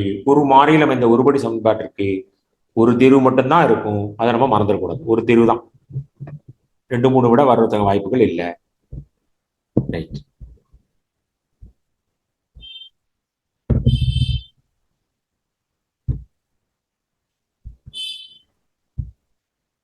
அடுத்து வாக்கிய கணக்குகள் கொடுத்துருக்காங்க. வயது கணக்குலாம் கொடுத்துருந்தாங்க. விட கொடுத்துருக்காங்க. அதுலேயே நம்ம விட ஈஸியாக கண்டுபிடிச்சிடலாம். ரைட். இந்த எடுத்துக்காட்டு 3.30 இது மாதிரி பெரிய கணக்காக கொடுப்பாங்க. ஆனால் விடையை நம்ம சுலபமாக கண்டுபிடிச்சிக்கணும். ஒரு பின்னத்தின் பகுதியானது அது தொகுதியை விட 3 அதிகம். அப்பின்னத்து தொகுதி 2யும் 9 கூட்ட பின்னமானது 5/6 என வருது. தொகுதியோட 2யும் பகுதியோட 9ஐயும் கூட்டினா விட 5/6ன்னு வருது. அதுக்கு விட இவ்வளோ பெரிய கணக்கு போடணுமா சார்னா விட என்ன கொடுத்துருக்காங்க? 48/51. 48/51. அப்போ கண்டிப்பாக இதே மாதிரி 48 கீழே 51, 47 கீழே 50, 35/38 3 3 கூட்டி தான் கண்டிப்பார். அப்ப இதுக்கான விடையை எப்படி கண்டுபிடிக்கிறது? விடையிலேருந்து தான் விடை கண்டுபிடிக்க போறேன். அப்ப 48/51 கொடுத்துருக்கு. அப்ப மேல உள்ள தொகுதியோட நான் 2 கூட்டணும், பகுதியோட 9 கூட்டணும். அப்ப 2 கூட்டணும்னா 48ஓட 2 கூட்டணும்னா 50. இப்படிதான் நான் விட கண்டுபிடிக்கும். அங்க என்னால இவ்வளவு பெரிய கணக்கு அங்க போட்டு பார்க்கறது நேரமும் இல்லை, எனக்கு ஐடியாவே இல்லை அப்படின்னா விடையில 48 கீழ் 51. மேல உள்ள தொகுதியை விட பகுதியானது 3 அதிகம். முதல் கண்டிஷன் சரியா இருக்கு. 2வது கண்டிஷன் என்ன கொடுத்தாங்க? பகுதியோட 2 கூட்டணும், தொகுதியோட 9 கூட்டினா விட 5/6 மாறணும். அப்ப இந்த விட 48/51 மேல 2 கூட்டுறேன், கீழே 9 கூட்டுறேன். அப்ப 50/60. அப்ப 50/60 சுருக்கணும். 10ஆல் வகுத்தேன் 5/6 விடாது. இன்னொரு விட என்ன கொடுத்துருப்பாரு அண்ணா 38/41 கொடுத்துருக்கலாம். முதல் கண்டிஷன் ரெடி, முதல் கண்டிஷன் சரியா இருக்கு. மேலே உள்ள தொகுதியை விட பகுதியானது 3 அதிகம். ரெண்டாவது கண்டிஷன் என்ன, மேலே 2 கூட்டணும், கீழே 9 கூட்டணும். 38ஓட 2 கூட்டணும் 40, 50. இதுக்கு என்ன விட வருது 4/5. ஆனா என்ன வரணும் 5/6. அப்ப இந்த ஆப்ஷன் தான் சரி. விடை எப்படி கண்டுபிடிச்சாங்க தெரியுதா? விடை கண்டிப்பா கீழே இருக்கும். இந்த மாதிரி பெரிய கணக்குகளுக்கு விடையிலே இருந்தா நான் விடை கண்டுபிடிக்கும். அவன் முதல் கண்டிஷன் சரியா இருக்கு, பகுதியை விட தொகுதி 3 அதிகமா இருக்கு. 38/41 3 அதிகமா தான் இருக்கு. அதுபோல ரெண்டாவது கண்டிஷன் 2 கூட்டணும், கீழே 9 கூட்டணும்னு சொல்லியிருந்தாங்க. மேலே 2 கூட்டணும் 40, கீழே 9 கூட்டணும் 50, சுருக்குனா 4/5 விடாது. அடுத்து வரைபடங்கள். வரைபடங்கள் ஏற்கனவே சொல்லிட்டோம், 4 கால்பகுதியாக பிரிக்கப்பட்டிருக்கு. அதில் முக்கியமானது இந்த படத்தை மட்டும் பார்த்துக்கிறேன். முதல் கால்பகுதி, 2ஆம் கால்பகுதி, 3ஆம் கால்பகுதி, 4ஆம் பகுதி. முதல் பகுதி 2 எல்லாமே பிளஸ்ல இருக்கும். 2வது கால்பகுதி மைனஸ் பிளஸ், 3வது கால்பகுதி மைனஸ் மைனஸ், 4வது பகுதி பிளஸ் மைனஸ். நம்ம நடத்தும் பொழுது தெளிவாகவே சொல்லிட்டோம். அது கண்டுபிடிச்சது ரெனே டெஸ்கார்ட். இந்த கால்பகுதி நல்லா இந்த அட்டவணை நல்லா நினைவு வச்சுக்கிறேன், நல்லா பார்த்துக்கிறேன். முதல் கால்பகுதியில் எப்படி இருக்கணும், 2வது கால்பகுதி எப்படி, 3வது கால்பகுதி எப்படி, 4வது கால்பகுதி எப்படி. Plus plus minus plus minus minus plus minus. X ஆனது 0 விட பெரியதாகவும் ஒய் ஆனது 0 விட பெரியதாகவும் இருந்தால் ரெண்டுமே பிளஸ்ல இருக்கும். அதனால முதல் கால்பகுதி. எக்ஸ் ஆனது 0 விட குறைவாகவும் ஒய் ஆனது 0 விட அதிகமாகவும் இருந்தா, அப்ப 0 விட சிறியதுன்னா மைனஸ், 0 விட பெரியதா பிளஸ். மைனஸ் பிளஸ் இருந்தா அது 2ஆம் கால்பகுதி. இன்னும் ரெண்டுமே 0 விட சிறியதாக இருந்தா ரெண்டுமே மைனஸ் பகுதி. அதனால இது 3ஆம் கால்பகுதியிலையும் எக்ஸ் ஆனது 1 விட 0 விட பெரியதாகவும் பிளஸ் நம்பராகவும் ஒய் ஆனது 0 விட குறைவாக மைனஸ் நம்பராகவும் இருந்தா அது 4வது கால்பகுதியா இருக்கும். இதை நம்ம நிலையில வச்சுக்கிறோம். வரைபடத்தரமான ஒரு கேள்வி நம்மள கேட்கலாம். அவ்வளவுதான். இதனுடைய 8ஆம் வகுப்புடைய நமக்கு இந்த இயற்கணிதம் தொடர்பான செய்திகள் நமக்கு நிறைவேறுது. ரைட். அப்ப இந்த இயற்கணிதம் தொடர்பா நமக்கு கொஞ்சம் சிரமமா உள்ள பகுதி அந்த கணமுற்றுமை மட்டும்தான். அதுல இருந்து ஒரு வினா கேட்கலாம். அதுல இருந்து கேட்கல அப்படின்னா நம்ம அனைத்து கேள்விகளுமே நம்மள விட எழுதும். அதனால அந்த கணமுற்றுமை மட்டும் கொஞ்சம் நிலையில் வச்சுக்கலாம். அது எதை பயன்படுத்தி கேட்பாங்கன்னு தெரியாது. என்ன நேரடியாக உள்ள கணமுற்றுமை கேட்கலாம், அல்லது வருவிக்கப்பட்ட உண்மைகள் சொல்லியுள்ள இந்த ஏக்யூ மைனஸ் பி கியூக்கு விட கொடுத்துட்டு ஏ மைனஸ் பிக்கு விட கொடுத்துட்டு ஏபியோட விட கேட்கலாம். எப்படி வேணாலும் நம்மளை கேட்கலாம். அதற்கான அந்த முற்றுமை மட்டும் கொஞ்சம் நிலையில் வச்சுக்கிறோம். இப்ப இந்த 91வது கேள்வியை பார்க்கிறோம். ஒரு கனசதுரத்தினுடைய விளிம்புகளின் எண்ணிக்கைன்னு கேட்டிருக்காங்க. ரைட். இது எந்த வகுப்புல இருக்கு? நம்ம ஏற்கனவே 1லேருந்து 5ஆம் வகுப்பு நடத்தும் போது 5ஆம் வகுப்புல 4ஆம் வகுப்பு 5ஆம் வகுப்பு அந்த வகுப்புலேயே சொல்லிட்டோம். விளிம்புகள், முனைகள், மூலைவிட்டங்கள் இது தொடர்பான வினாக்கள் நம்மள ஒரு கனசதுரத்தின் விளிம்புகள் கேட்டிருக்காங்க. நம்ம ஏற்கனவே 5ஆம் வகுப்பு 4ஆம் வகுப்புலேயே சொல்லிட்டோம். அப்போ விளிம்புகள் அப்படின்னா அந்த கனசதுரத்தினுடைய இந்த கோடுகளை தான் நம்ம விளிம்புகள் சொல்லுவோம். கோடுகளாக இணையும்ல இந்த பகுதியில் தான். இப்போ முன்பக்கம் ஒரு 4 விளிம்புகள் இருக்கு, பின்பக்கம் ஒரு 4 விளிம்புகள் இருக்கு, மேலே 2 விளிம்பு, கீழே 2 விளிம்பு, மொத்தம் 12 விளிம்புகள் என்பது சரியான விடையாக. இந்த 6 என்பது என்ன? 6 என்பது 6 முகங்கள், அதுக்காக 6 கொடுத்துருக்காங்க. முனைகள் 8, அதனால 8 கொடுத்துருக்காங்க. அதனால என்ன கேள்வி கேட்டிருக்காங்க அப்படிங்கிறத முனைகள் முகங்கள் மட்டும் சொல்லிடுப்பா. முகங்கள் அப்படின்னா ஒரு கனசதுர பெட்டியை நம்ம பார்த்தோம்னா 6 சதுரங்கள் இணைஞ்சிருக்கு. அந்த 6 சதுரங்கள் தான் அதனுடைய முகங்கள், 6 பேஸ். அதனால அந்த 6 முகங்கள். முனைகள் அப்படிங்கிறது எது அப்படின்னா இதுதான் முனைகள். இந்த முனை 3 உச்சிகள் 3 விளிம்புகள் இணைய இடம் 4. இந்த 1 இந்த உள்ள அது அடுத்த பக்கம் தெரியும் 4 8 முனைகள். அதனால என்ன கேட்டிருக்காங்க அப்படிங்கிறது நம்ம தெரியாது. விளிம்புகள் கேட்டிருக்காங்களா, முனைகள் கேட்டிருக்காங்களா, முகங்கள் கேட்டிருக்காங்களா அப்படிங்கிறது நாம வச்சோம். கோண அளவு 180ற்கு மேல் இருந்தா அக்கோணம். ஏற்கனவே எல்லாமே நம்ம படிச்சிருக்கோம். 0 டிகிரி இருந்தா பூஜ்ய கோணம், 1லேருந்து 89 டிகிரி இருந்தா அது குறுங்கோணம், சரியா 90 இருந்தா செங்கோணம், 91லேருந்து 179 வரை இருந்தா அது விரிகோணம், சரியாக 180 இருந்தா அது நேர்கோணம் கிடைச்சிட்டோம். அதை விட 180 விட அதிகமா இருந்தா அந்த கோணத்துக்கு பேரு பின்வளை கோணம் அப்படிங்கிறத நம்ம ஏற்கனவே நம்ம படிச்சிருக்கோம். அதனால அது இது நேரடி கேள்வி தான். இதுக்கு நமக்கு நேரம் போட்டு பார்க்கணும் அவசியம் இல்லை. அடுத்தது, ஒரு வட்டமானது 12 சம அளவா பிரிக்கப்பட்டிருந்தா ஒவ்வொரு வட்டகோண பகுதியின் மையக்கோணம், இது 8ஆம் வகுப்புல. அப்ப இதற்கான விளக்கம் என்ன? ஒரு வட்டகோண பகுதி கொடுத்துருக்காங்க. ஒரு வட்டமானது படம் 12 பகுதியா பிரிச்சிருக்காங்க. 12 பகுதியா பிரிச்சிருக்காங்க. இதுக்கு நீங்க படம் போடணும் அவசியம் இல்லை.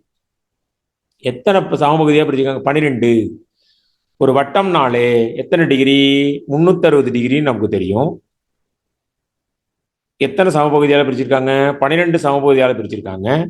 அப்ப ஒவ்வொரு கோணமும் 3 மணி 36, 30 டிகிரி. அப்ப இது 8ஆம் வகுப்புல இருக்கு. ஒரு வட்டகோண பகுதியானது 8 சமபகுதியாக பிரிக்கப்பட்டிருந்தா என்னன்னு கேட்டா 8ஆல வகுக்கணும். 360 டிகிரி பை என், அதான் அதனுடைய பார்முலா. 360 டிகிரி பை என். என் என்பது எத்தனை சமபகுதியாக பிரிக்கப்பட்டிருக்க. என் சமபகுதியாக பிரிச்சிருந்தா எண்ணு. 10ஆல பிரிச்சா 10ஆல வகுக்கிறேன். 2ஆல பிரிச்சா 2ஆல வகுக்கிறேன். 4 சமபகுதினா 4ஆல வகுக்கிறேன். இதுதான் அதனுடைய ஃபார்முலா. இது 8ஆம் வகுப்புல உள்ள கணக்கு. அப்ப இதை நம்ம தெரிஞ்ச சுலபமாக நம்மளால மதிப்பெண் பெற முடியும். ஒரு ஈரிலக்க பகா எண்களில் இலக்கங்களின் கூடுதல் 15, மேலும் அவற்றில் ஒரு 161 என்ற எண்ணின் ஒரு காரணி கொடுத்துருக்காங்க அப்படின்னா அந்த எண்ணை கண்டுபிடி. இதான் நம்முடைய கேள்வி. அப்ப 4 ஆப்ஷன் கொடுத்துருக்காங்க. ஈரிலக்க பகாயன். அப்ப இதுல ஈரிலக்க பகாயன் கொடுத்துருக்காங்க. இதுல 2 தான் 32 பகுயன், இது கண்டிப்பா விட இல்லை. 69 பகுயன், இது 3ஆல வகுக்கும். 13ஆல வகுக்கும், 3ஆல வகுக்கும். அதனால இதுவும் பகாயன் அல்ல. இப்ப 41 23, 2 கண்டிஷன் தான். இதை 4 1 கூட்டினாலும் 5 வருது, 2 3 கூட்டினாலும் 5 வருது. இன்னொரு கண்டிஷன் என்ன? 161 என்ற எண்ணின் ஒரு காரணி. இப்ப 161 41 வகுக்குமா? ஓகே. 4 16, 164 இருந்தா ஓகே. அப்ப இல்ல. இப்ப 23, 161 23 7ஆல பெருக்கினா 161. 23 அதுக்கு சரியான. இப்படிதான் நம்ம விடையிலேருந்து விட கண்டுபிடிக்கும். ஈரிலக்க பகாயன் படிச்சு வச்சிருக்கேன். பகாயன் 100க்குள்ள இந்த பகாயன்கள் கண்டிப்பா கேட்பாங்கன்னு சொல்லியிருந்தோம். இது நேரடியா கேட்காம அது ஒரு கணக்கா நமக்கு கேட்டிருக்கேன். அடிக்காதமா. மேக்ஸ் என்பது 1 3 1 2 0 8 1 9 அப்படின்னா சயின்ஸ் என்பது என்ன? இது நமக்கு ஏற்கனவே 5ஆம் வகுப்புல உள்ள கணக்கு. அப்ப மேக்ஸுங்கிற 5 எழுத்துக்கு அவங்க நம்பர் கொடுத்துருக்காங்க. அப்ப இந்த எம் என்பது எதை குறிக்கும்? ஏபிசிடியில 13வது இலக்கமா இருக்கு. அதனால எம் என்பது 13, ஏ என்பது 1, டி என்பது 20, ஹெச் என்பது 8, எஸ் என்பது 19. அது தொடர்பானதான் சயின்ஸ் கேட்டிருக்காங்க. சயின்ஸ்ல எஸ் என்பது 19 எல்லா ஆப்ஷன்லயும் 19 இருக்கு. சி என்பது ஏபிசி 3வது ஆப்ஷன் 3,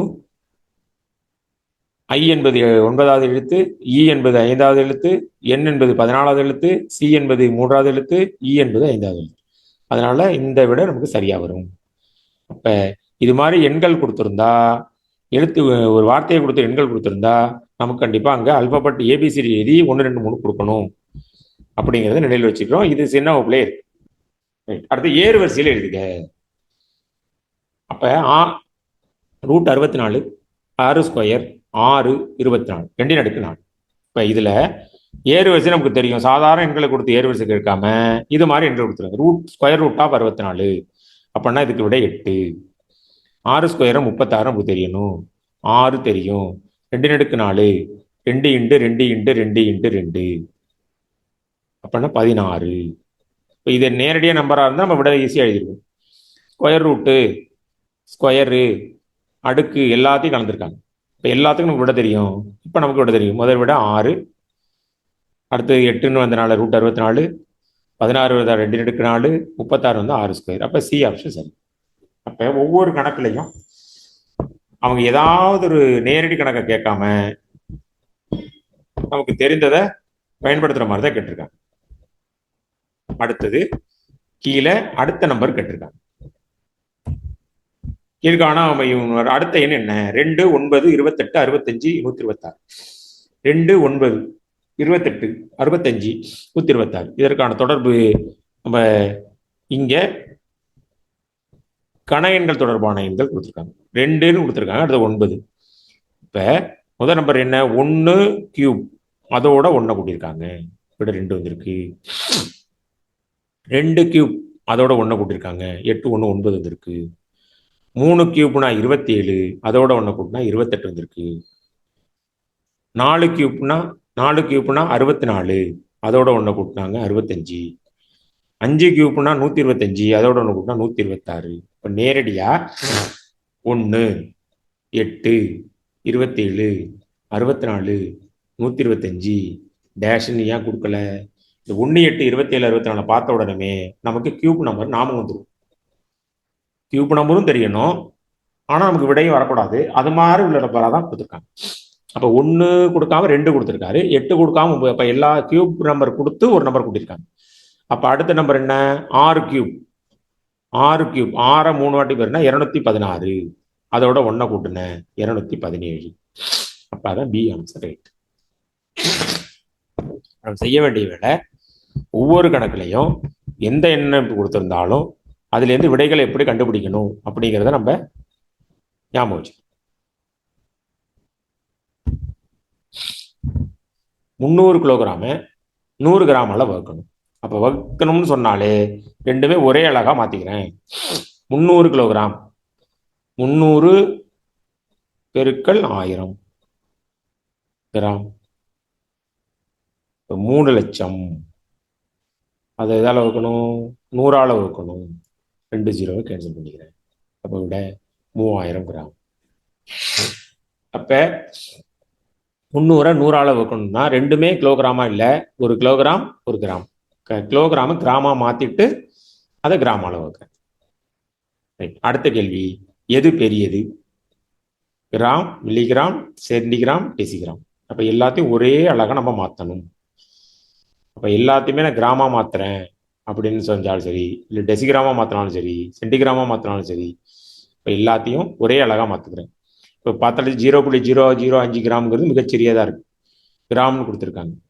இது மில்லிகிராம் கொடுத்துருக்காங்க, இது சென்டிகிராம் கொடுத்துருக்காங்க, இது டெசிகிராம் கொடுத்துருக்காங்க. நான் எல்லாத்தையுமே மில்லிகிராம் மாத்திரம்னு சொன்னா கிராம மில்லிகிராம மாத்தினா இது 1000ஆல இருக்கணும். சென்டிகிராம மில்லிகிராமா மாத்தணும், மில்லிகிராம் சென்டிகிராம் 10ஆல இருக்கணும்.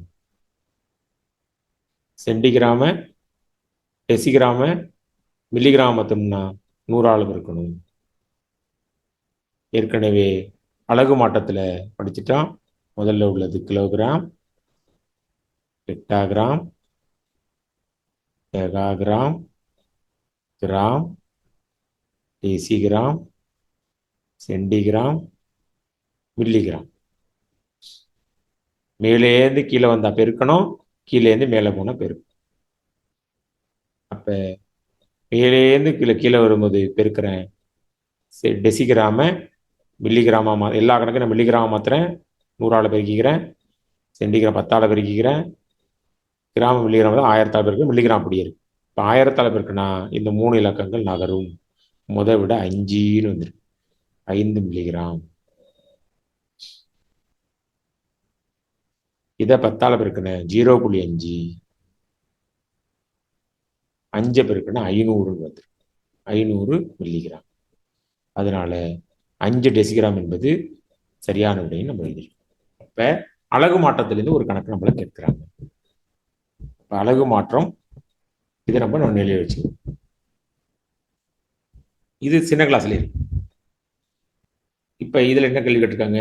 ஒரு சதுரத்தின் பக்கம் 6 சென்டிமீட்டர், மேலும் ஒரு செவ்வகத்தின் நீளம் அகலம் 4 சென்டிமீட்டர், சதுரம் மற்றும் செவ்வகத்தின் சுற்றளவுக்கு இடையே உள்ள விகிதம். அப்ப சுற்றளவு கண்டுபிடிக்கணும். முதல்ல உள்ள சதுரத்தோட சுற்றளவு, சதுரம் 4 × E. இங்கே எல் இன்ட்டு பி விகிதம் இருக்கு ஈஸ்ட் போட்டுக்கணும். செவ்வகம் 4 இன்ட்டு 6 ஈஸ்ட்டு நீளம் 10 இன்ட்டு 4 4 6 24 10 கொடுத்துருக்காங்க. அகலம் 4 கொடுத்துருக்காங்க. சதுரம் மற்றும் செவ்வகத்தோட சுற்றளவு தான் கிட்டு. சுற்றளவுக்கு இடைப்பட்ட செவ்வகம் மற்றும் சுற்றளவுக்கு இடைப்பட்ட விகிதம்.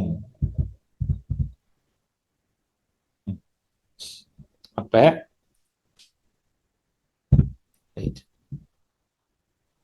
4 6 24. அப்ப இதை நம்ம கேன்சல் பண்றோம். 2 12 20 6 10 2 3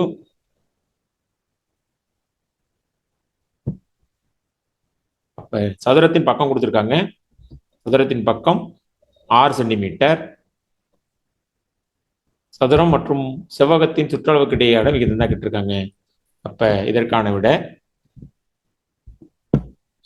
முதல்ல உள்ளது சதுரத்தின் சுற்றளவு 4a அலகுகள் 4 இன்ட்டு 6 நீளமுண்ட அகலம் 10 இன்ட்டு 4 6 4 4 6 24 5 4 40.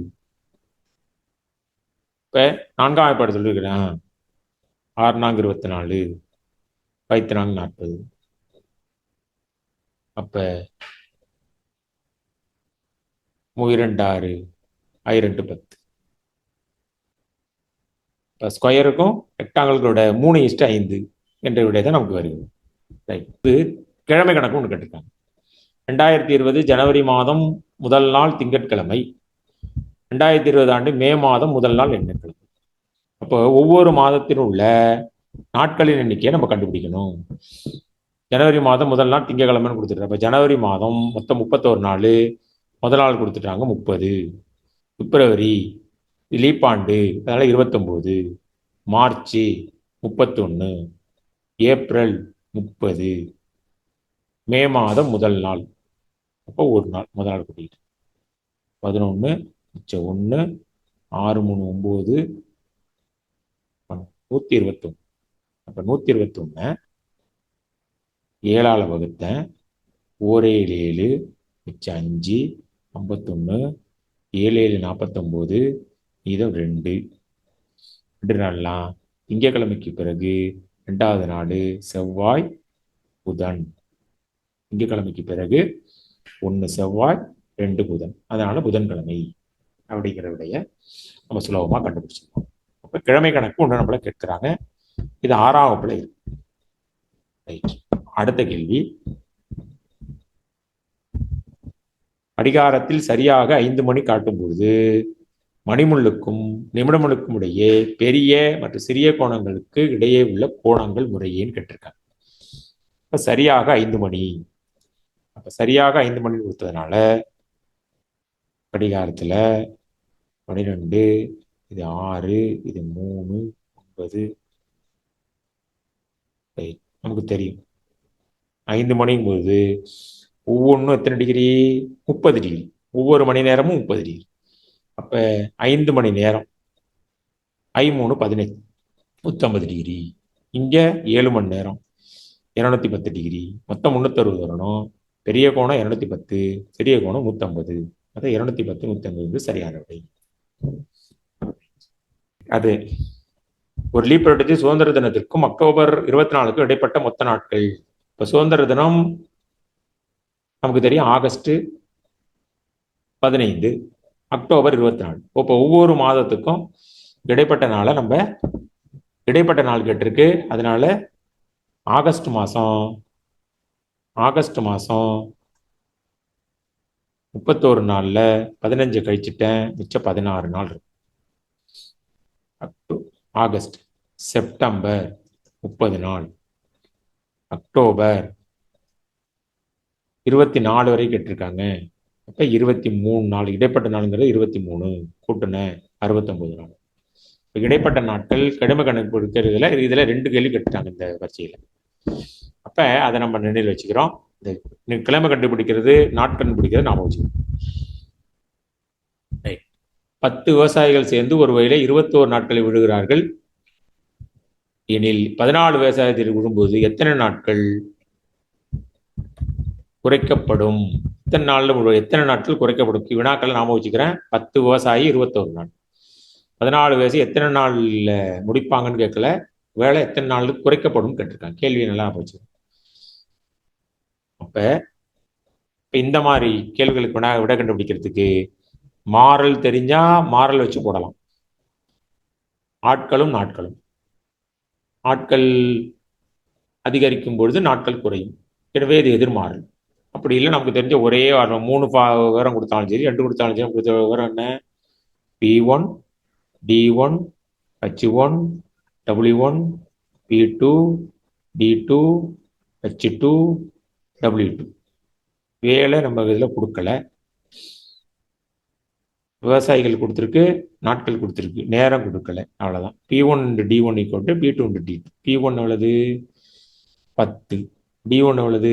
21. P2 எவ்வளவு? 14. D2 எனக்கு தெரியாது, எக்ஸ். இந்த 14 போய் அங்கே வகுக்க போகுது. 14 அங்கே போயிட்டு 3 7 21, 2 7 14, 1 2 2, I 2 10, 15 நாள்ல முடிப்பாங்க. என்ன கேள்வி? 15ங்கிற ஆன்சர் ஃபர்ஸ்ட்லேயே இருக்கு. படக்குன்னு 15 நம்ம போட்டுருவோம். கேள்வியை நிறைய படிக்கலன்னா அவசரத்துல கொஞ்சம் சத்தமா பேசு சேகர். பேசுங்க கொஞ்சம் சத்தமா. இப்போ அடிவில் இருக்கா? கரெக்டா இருக்கு. இப்போ நம்ம கணக்கு போடும்போது அவசரத்துல டக்குன்னு 15 விட கண்டுபிடிச்சுன்னு டக்குன்னு ஷேட் பண்ணிடுவோம். என்ன கேள்வி கேட்டிருக்கு? எத்தனை நாட்களில் முடிப்பார்கள்னு கேட்டா 15 நாட்களில் முடிப்பார்கள். எத்தனை நாட்கள் குறைக்கப்படும்னு கேட்டா ஏற்கனவே அந்த வேலை 21 நாள்ல நடந்திருக்கு. 15 நாள்ல முடிச்சிருவோம்னா எனக்கு 6 நாட்கள் குறையும். 6 நாட்கள் குறைக்கப்படும்ங்கிற வார்த்தை தான் சரி. அப்ப கேள்வியை முழுமையாக படிக்கிறேன், விடையெல்லாம் சரியா கண்டுபிடிச்சிட்டேன். அந்த விடை அங்கேயே இருக்கு, 15 இருக்கு. 15ங்கிறத டிக் அடிச்சுட்டா நம்ம விட சரியா தானே போட்டு விட வச்ச சரியாயிரும். கணக்கை சரியா படிக்கல. 14 விவசாயிகள் சேர்ந்து அதனை எத்தனை நாட்களில் முடிப்பார், அந்த ஒரு வார்த்தை தான். எத்தனை நாட்களில் முடிப்பார்கள்னு கேட்டிருந்தா 15. எத்தனை நாட்கள் குறைக்கப்படும் கேட்டதுனால 21 நாள் வேலை 15 நாள்லேயே முடிஞ்சிடும். அப்போ 6 நாள் குறைக்கப்படும் என்பது சரியான விடை. இந்த மாதிரி கேள்விகளில் சரியா படிக்காமலோட நம்ம தவறாக போகிறதுக்கான வாய்ப்புகள் இருக்கு. இதை நம்ம நினைவு வச்சுக்கிறேன். அடுத்து, ஒரு மகிழ்ந்து 90 கிலோமீட்டர் தூரத்தை கிடக்க எடுத்துக்கொள்ளும் நேரம் 2 மணி நேரம். அப்படின்னா 225 கிலோமீட்டர் தூரத்தை கிடக்க எவ்வளவு நேரம் எடுத்துக்கு? இப்போ 2 மணி நேரத்தில் 90 கிலோமீட்டர். இப்போ இது சுலபமாக கண்டுபிடிக்கலாம். பலவற்றிலிருந்து 1 கிலோமீட்டருக்கு 1 மணி நேரத்தில் 45 கிலோமீட்டர். அப்போ 225 45ஆல் வகுத்து 5 மணி நேரம் அப்படிங்கிறத விடைய சுலபமாக எழுத முடியும். அடுத்து தகுபின்னம். தகுபின்னம் தெரியும். மேலே உள்ள தொகுதியான சின்னதாகவும் கீழே உள்ள பகுதி பெருசாக இருந்தால் தகுபின்னம். இது நம்ம சுலபமாக விடை எழுதக்கூடிய எளிமையான கணக்கை கொடுத்துட்டாங்க.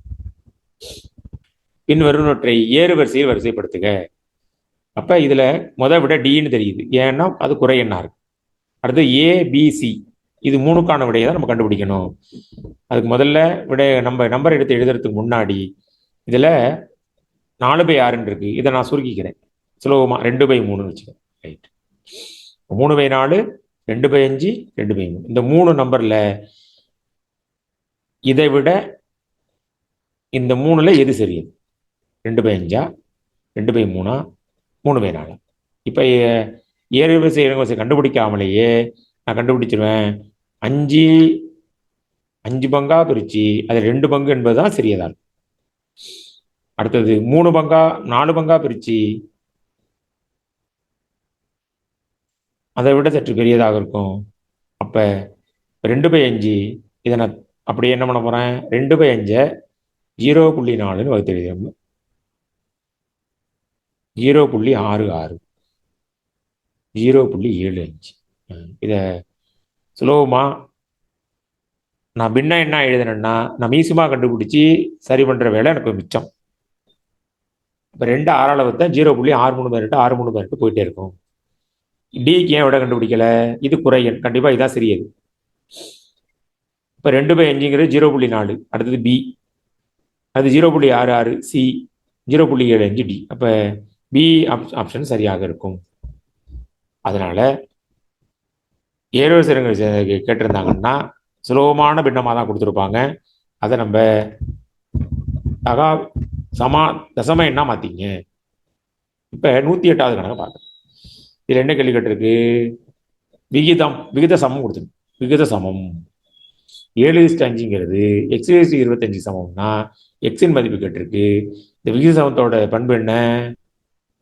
கடைசி 2 உறுப்புகளின் பெருக்கல் பலன் என்பது நடு உறுப்புகளின் பெருக்கல் பலனுக்கு சமம். அப்ப 5x என்பது 7x25க்கு சமம். இதெல்லாம் நான் வச்சுக்கிறேன்.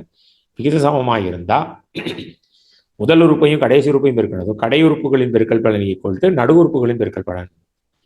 இது 6ஆம் வகுப்புல இருக்கு. எக்ஸுக்கு விட வேணும்னா 7x25 5 போய் வகுத்துது 5ஆல சுருக்கணும். எக்ஸுக்கு விட 35 என்பது சுலபமாக கிடைக்கும். இப்ப இது 6ஆம் வகுப்புல உள்ள விகித சமம் அப்படிங்கிற பண்புல முதல் உறுப்பு கடைசி உறுப்பு பெருக்கல் பலன் நடு உறுப்பு பெருக்கல் பலனுக்கு சமம்னு கொடுத்துருக்காங்க. அடுத்தது பாஸ்கல் முக்கோணம், அதனுடைய விதி வரிசையில் உள்ள உறுப்புகளின் கூட்டத்தொகையும் எக்ஸ் என்பது வரிசையோட எண்ணிக்கையை குறிச்சா பாஸ்கல் முக்கோணம் என்ன? பாஸ்கல் முக்கோணம் நடத்தும் போதே நம்ம ஞாபகப்படுத்துறோம். பாஸ்கல் முக்கோணம் 11 121 1331. இது 4வது வரிசை. இது எல்லாத்தையும் கூட்டினா என்ன வருது? 8 வருது. இது எல்லாத்தையும் கூட்டினா என்ன வருது? 4 வருது. இது எல்லாத்தையும் கூட்டினா என்ன வருது? 2 வருது. வாய்ஸ் லோவா இருக்கு. இது எல்லாத்தையும் கூட்டினா 1 வருது. அப்ப 4வது வரிசையில் உள்ள உறுப்புகளின் எண்ணிக்கை எல்லாத்தையும் கூட்டினா 2√3. இது 2√2. இது 2√1. இது 2√0. அப்ப எத்தனாவது வரிசையை கூட்ட சொல்றாங்களோ 10வது வரிசையை கூட்ட சொன்னா நம்ம சொல்லிட்டோம் அதோட விட 2√9 விட 512ன்னு விட கண்டுபிடிச்சிருக்கோம். அப்ப அதுக்கான ஃபார்முலா இதான். அங்க பாஸ்கல் முக்கோணம் அங்க உங்களுக்கு தெரியுமா பகுதியில பக்கத்திலே எழுதி காட்டியிருக்காங்க. நம்ம பாடம் நடத்த போது சொல்லிட்டோம். y = 2⁻x - 1. இது நேரடி கேள்வியா கேட்டிருக்காங்க. அடுத்து கூற்று காரணம் கொடுத்துருக்காங்க. செவ்வக விளக்கப்படம், அடுத்தது பட்டை விளக்கப்படம். இது 8ஆம் வகுப்புல உள்ள கணக்கு கேட்டிருக்காங்க. இங்க தீர்வு கொடுத்துருக்காங்க. 4x + 5y = k. கேயின் மதிப்பு எக்ஸ் இருக்க இடத்துல 3 போடணும், ஒய் இருக்க இடத்துல 4 போடணும். அப்ப 4 எக்ஸ் இருக்க இடத்துல 3 போட்டேன், 5 ஒய் இருக்க இடத்துல 4 போட்டேன். 4 3 12, 5 20 விட 32. இது மாதிரி கணக்கு கண்டிப்பா நம்மள கேட்பாங்க. மாறியோட மதிப்பை பிரதியிட்டு அந்த சமன்பாட்டோட விட கண்டுபிடிக்கிற கணக்கு கண்டிப்பாக ஒவ்வொரு நிலையும் நம்மளை கேட்டுக்கிட்டே இருக்காங்க. இதை நம்ம நாம வச்சுக்கிறோம்.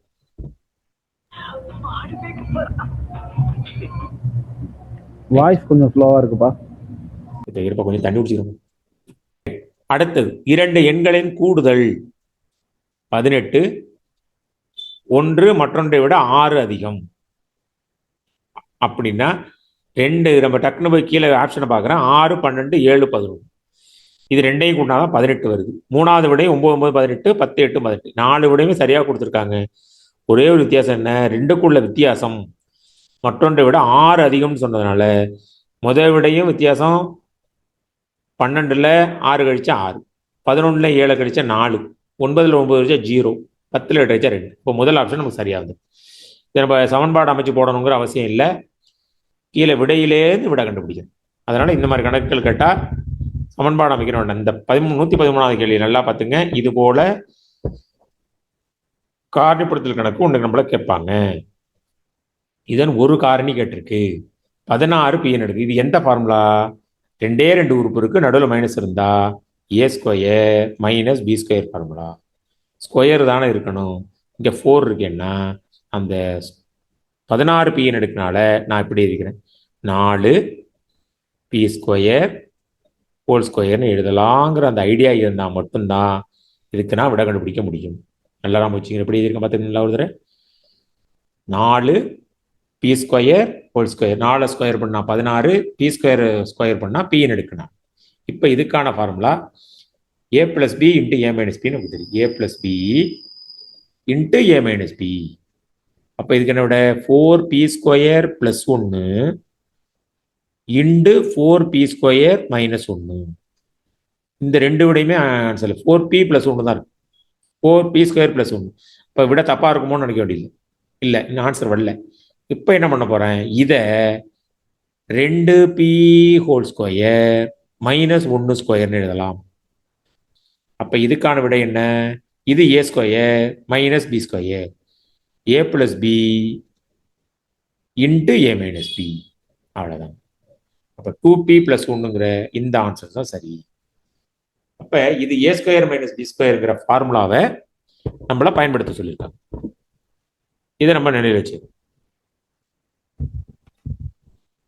அடுத்தடுத்த 3 ஒற்றையன்கள் கூடுதல் 27, அவற்றில் பெரிய எண். இது XY செட்லாம் வைக்கிறது வேலையில அடுத்தடுத்த 3 எண் கொடுத்துருக்காங்க. நான் விடையிலேருந்தே விடையை கண்டுபிடிக்கிறேன். நான் முதல் விடையை எடுத்துக்கிட்டேன் 7, 9, 11. அடுத்தடுத்த 3 நம்பரை கூட்டுனா 27 வரணும். ரைட், முதல் விடையை கூட்டி பார்த்தேன் வந்துட்டு பெரிய எண் தான் கேட்டிருக்காங்க.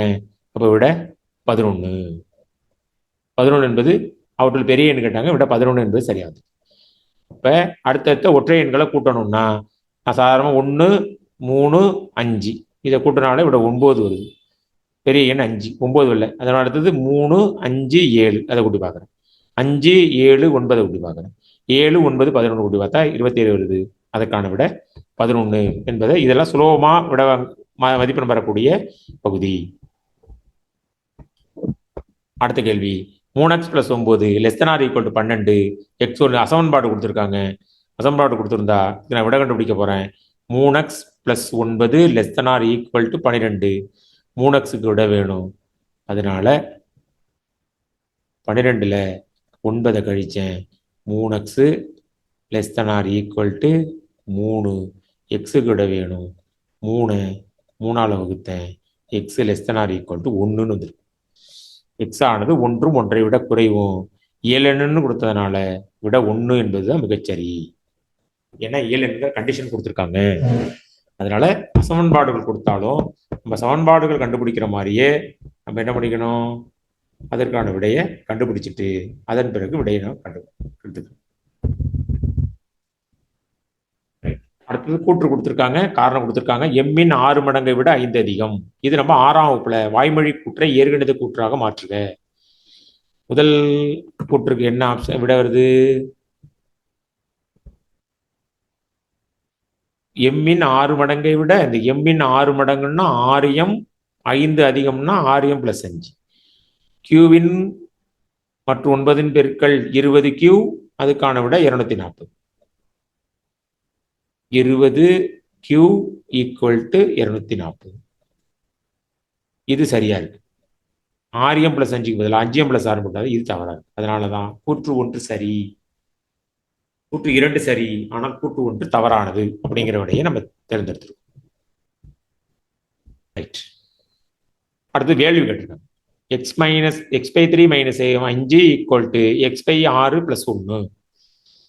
இப்ப இதற்கு எனக்கு விட இது இருபுறமும் கொண்டு போய் போட்டு விட கண்டுபிடிக்க தெரியல அப்படின்னு சொன்னா இதை எப்படி நம்ம செய்யலாம், சாதாரணமா செய்யணும்னு சொன்னா இது எப்படி பண்ணுவோம், x-3 அந்த பக்கம் கொண்டு கழிப்பேன், இல்லை x-6 அங்கேயே இருக்கட்டும், x-6 கொண்டாந்து கழிப்பேன், இந்த 5 அந்த பக்கம் போய் கூட்டுவேன். இது சாதாரணமாக முறையாக போடுறது. இந்த 5 இந்த பக்கம் போடும், x-6 அங்கே வந்துடும். x-3 - x-6 = 1 கூட்டல் 5. x-6 அங்கே வந்து கழிச்சது, கழிச்சிட்டு 5 போய் அங்கே கூட்டுச்சு. இது சாதாரண குறுக்கு பெருக்கு மெத்தடில் போல மீசி பண்ணலாம். 6x பெருக்கணும் 6x, 3x பெருக்கணும் 3x, 6 3 18, இங்கே 6. 6xல 3x கழிச்ச 3x 18 = 6. 1 3 3 6 3. வாய்ஸ் லோவா இருக்குப்பா. இந்த 6 போய் 6ஆல பெருக்கனா x = 36 விட வந்துடும். இதுதான் நம்ம ஏற்கனவே சாதாரணமாக விட கண்டுபிடிக்கிற கணக்கு. இல்லை எனக்கு விடையே தெரியலையே, தேர்வு எனக்கு சரியா தெரியலைன்னா நம்ம என்ன பண்ண, விடையிலேருந்து விட கண்டுபிடிக்கணும். ஜீரோவை கொண்டு எங்க போடணும்? -5 -5 இங்க விட 1, இது ரெண்டு சமமா இல்லை, அப்போ முத விட இல்லை. 6 கொண்டு போய் போட்டேன். 6 3ஆல் வகுத்த 2, 2ல் 5 கழிக்கணும். 6 6ஆல் வகுத்த 1, 1 கூட்டணும். இப்போ -3 +2, இது ரெண்டு சமமா இல்லை, அப்போ இந்த விடையும் இல்லை. 9 கொண்டு போய் போட்டேன். 9 3ஆல் வகுக்கணும். 9 3ஆல் வகுத்த 3 கழித்தல் 5, 9 6ஆல் வகுத்த கூட்டல் 1, கண்டிப்பா 9 6ஆல் வகுத்தேன், அப்ப இந்த விடையும் இல்லை. சரி, இதான் விட டிக்கெட்டுக்கெல்லாம் பார்த்தேன், இருந்தாலும் டெஸ்ட் பண்ணிக்கிறேன். 36 3ஆல் வகுத்தேன். 12 கழித்தல் 5, 36 6ஆல் வகுத்த 6 கூட்டல் 1, 7 = 7 என்று சரியா வந்துட்டு, அதனால அது விடாது. இந்த மாடல் தான் நம்ம கணக்கு எப்பயும் விட கண்டுபிடிக்கிறதுக்கான மெத்தட். இது எனக்கு பின்னத்தை பார்த்தோன்னே எனக்கு தெரியல, கழிக்க தெரியலன்னு சொல்லிட்டா விட்டுட்டு வந்துட வேண்டாம். விடையிலேருந்து விட கண்டுபிடிக்க வழியை நம்ம தெரிஞ்சு வச்சுக்கணும். அதனால எந்த கணக்கு விட வேண்டாம், எப்படியாவது விட கண்டுபிடிக்காத வழியை நம்ம தேடுவோம். அடுத்தது மிக நிரப்பு கோணம் தெரியும். மிக நிரப்பு கோணம்னா 180ல கழிக்கணும். நிரப்பு கோணம்னு சொன்னா 90ல கழிக்கணும். அதை நாம வச்சுக்கிறோம். அடுத்த கேள்வி வட்டம் கொடுத்துருக்கு. ஏபிசிடி அதனுடைய மதிப்பு கேட்டிருக்காங்க. போய் பார்த்தா 4 8. அப்ப அடுத்த இது என்னவா இருக்கணும்? 4 8 16. அப்ப 2ஆல பிரிக்கிறாரு, × 2. இப்ப இதை 2ஆல பிரிக்கிறேன், × 2. இதை 2ஆல பிரிக்கிறேன், 2 சரியா வருது. 8 2 16, 16 2 18 சரியா வந்துட்டு. அப்ப 64. அதை 2ஆல பிரிக்க 128, இது 2ஆல பிரிக்க 256, இது 2ஆல பிரிக்க 512. அப்ப இதற்கான விட 16 64 256 512. இது சரியான விடையை வச்சுட்டேன்.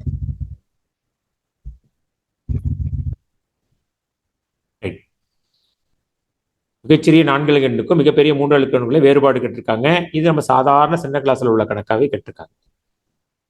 மிகச்சிறிய 4 இலக்க எண் நமக்கு தெரியும்.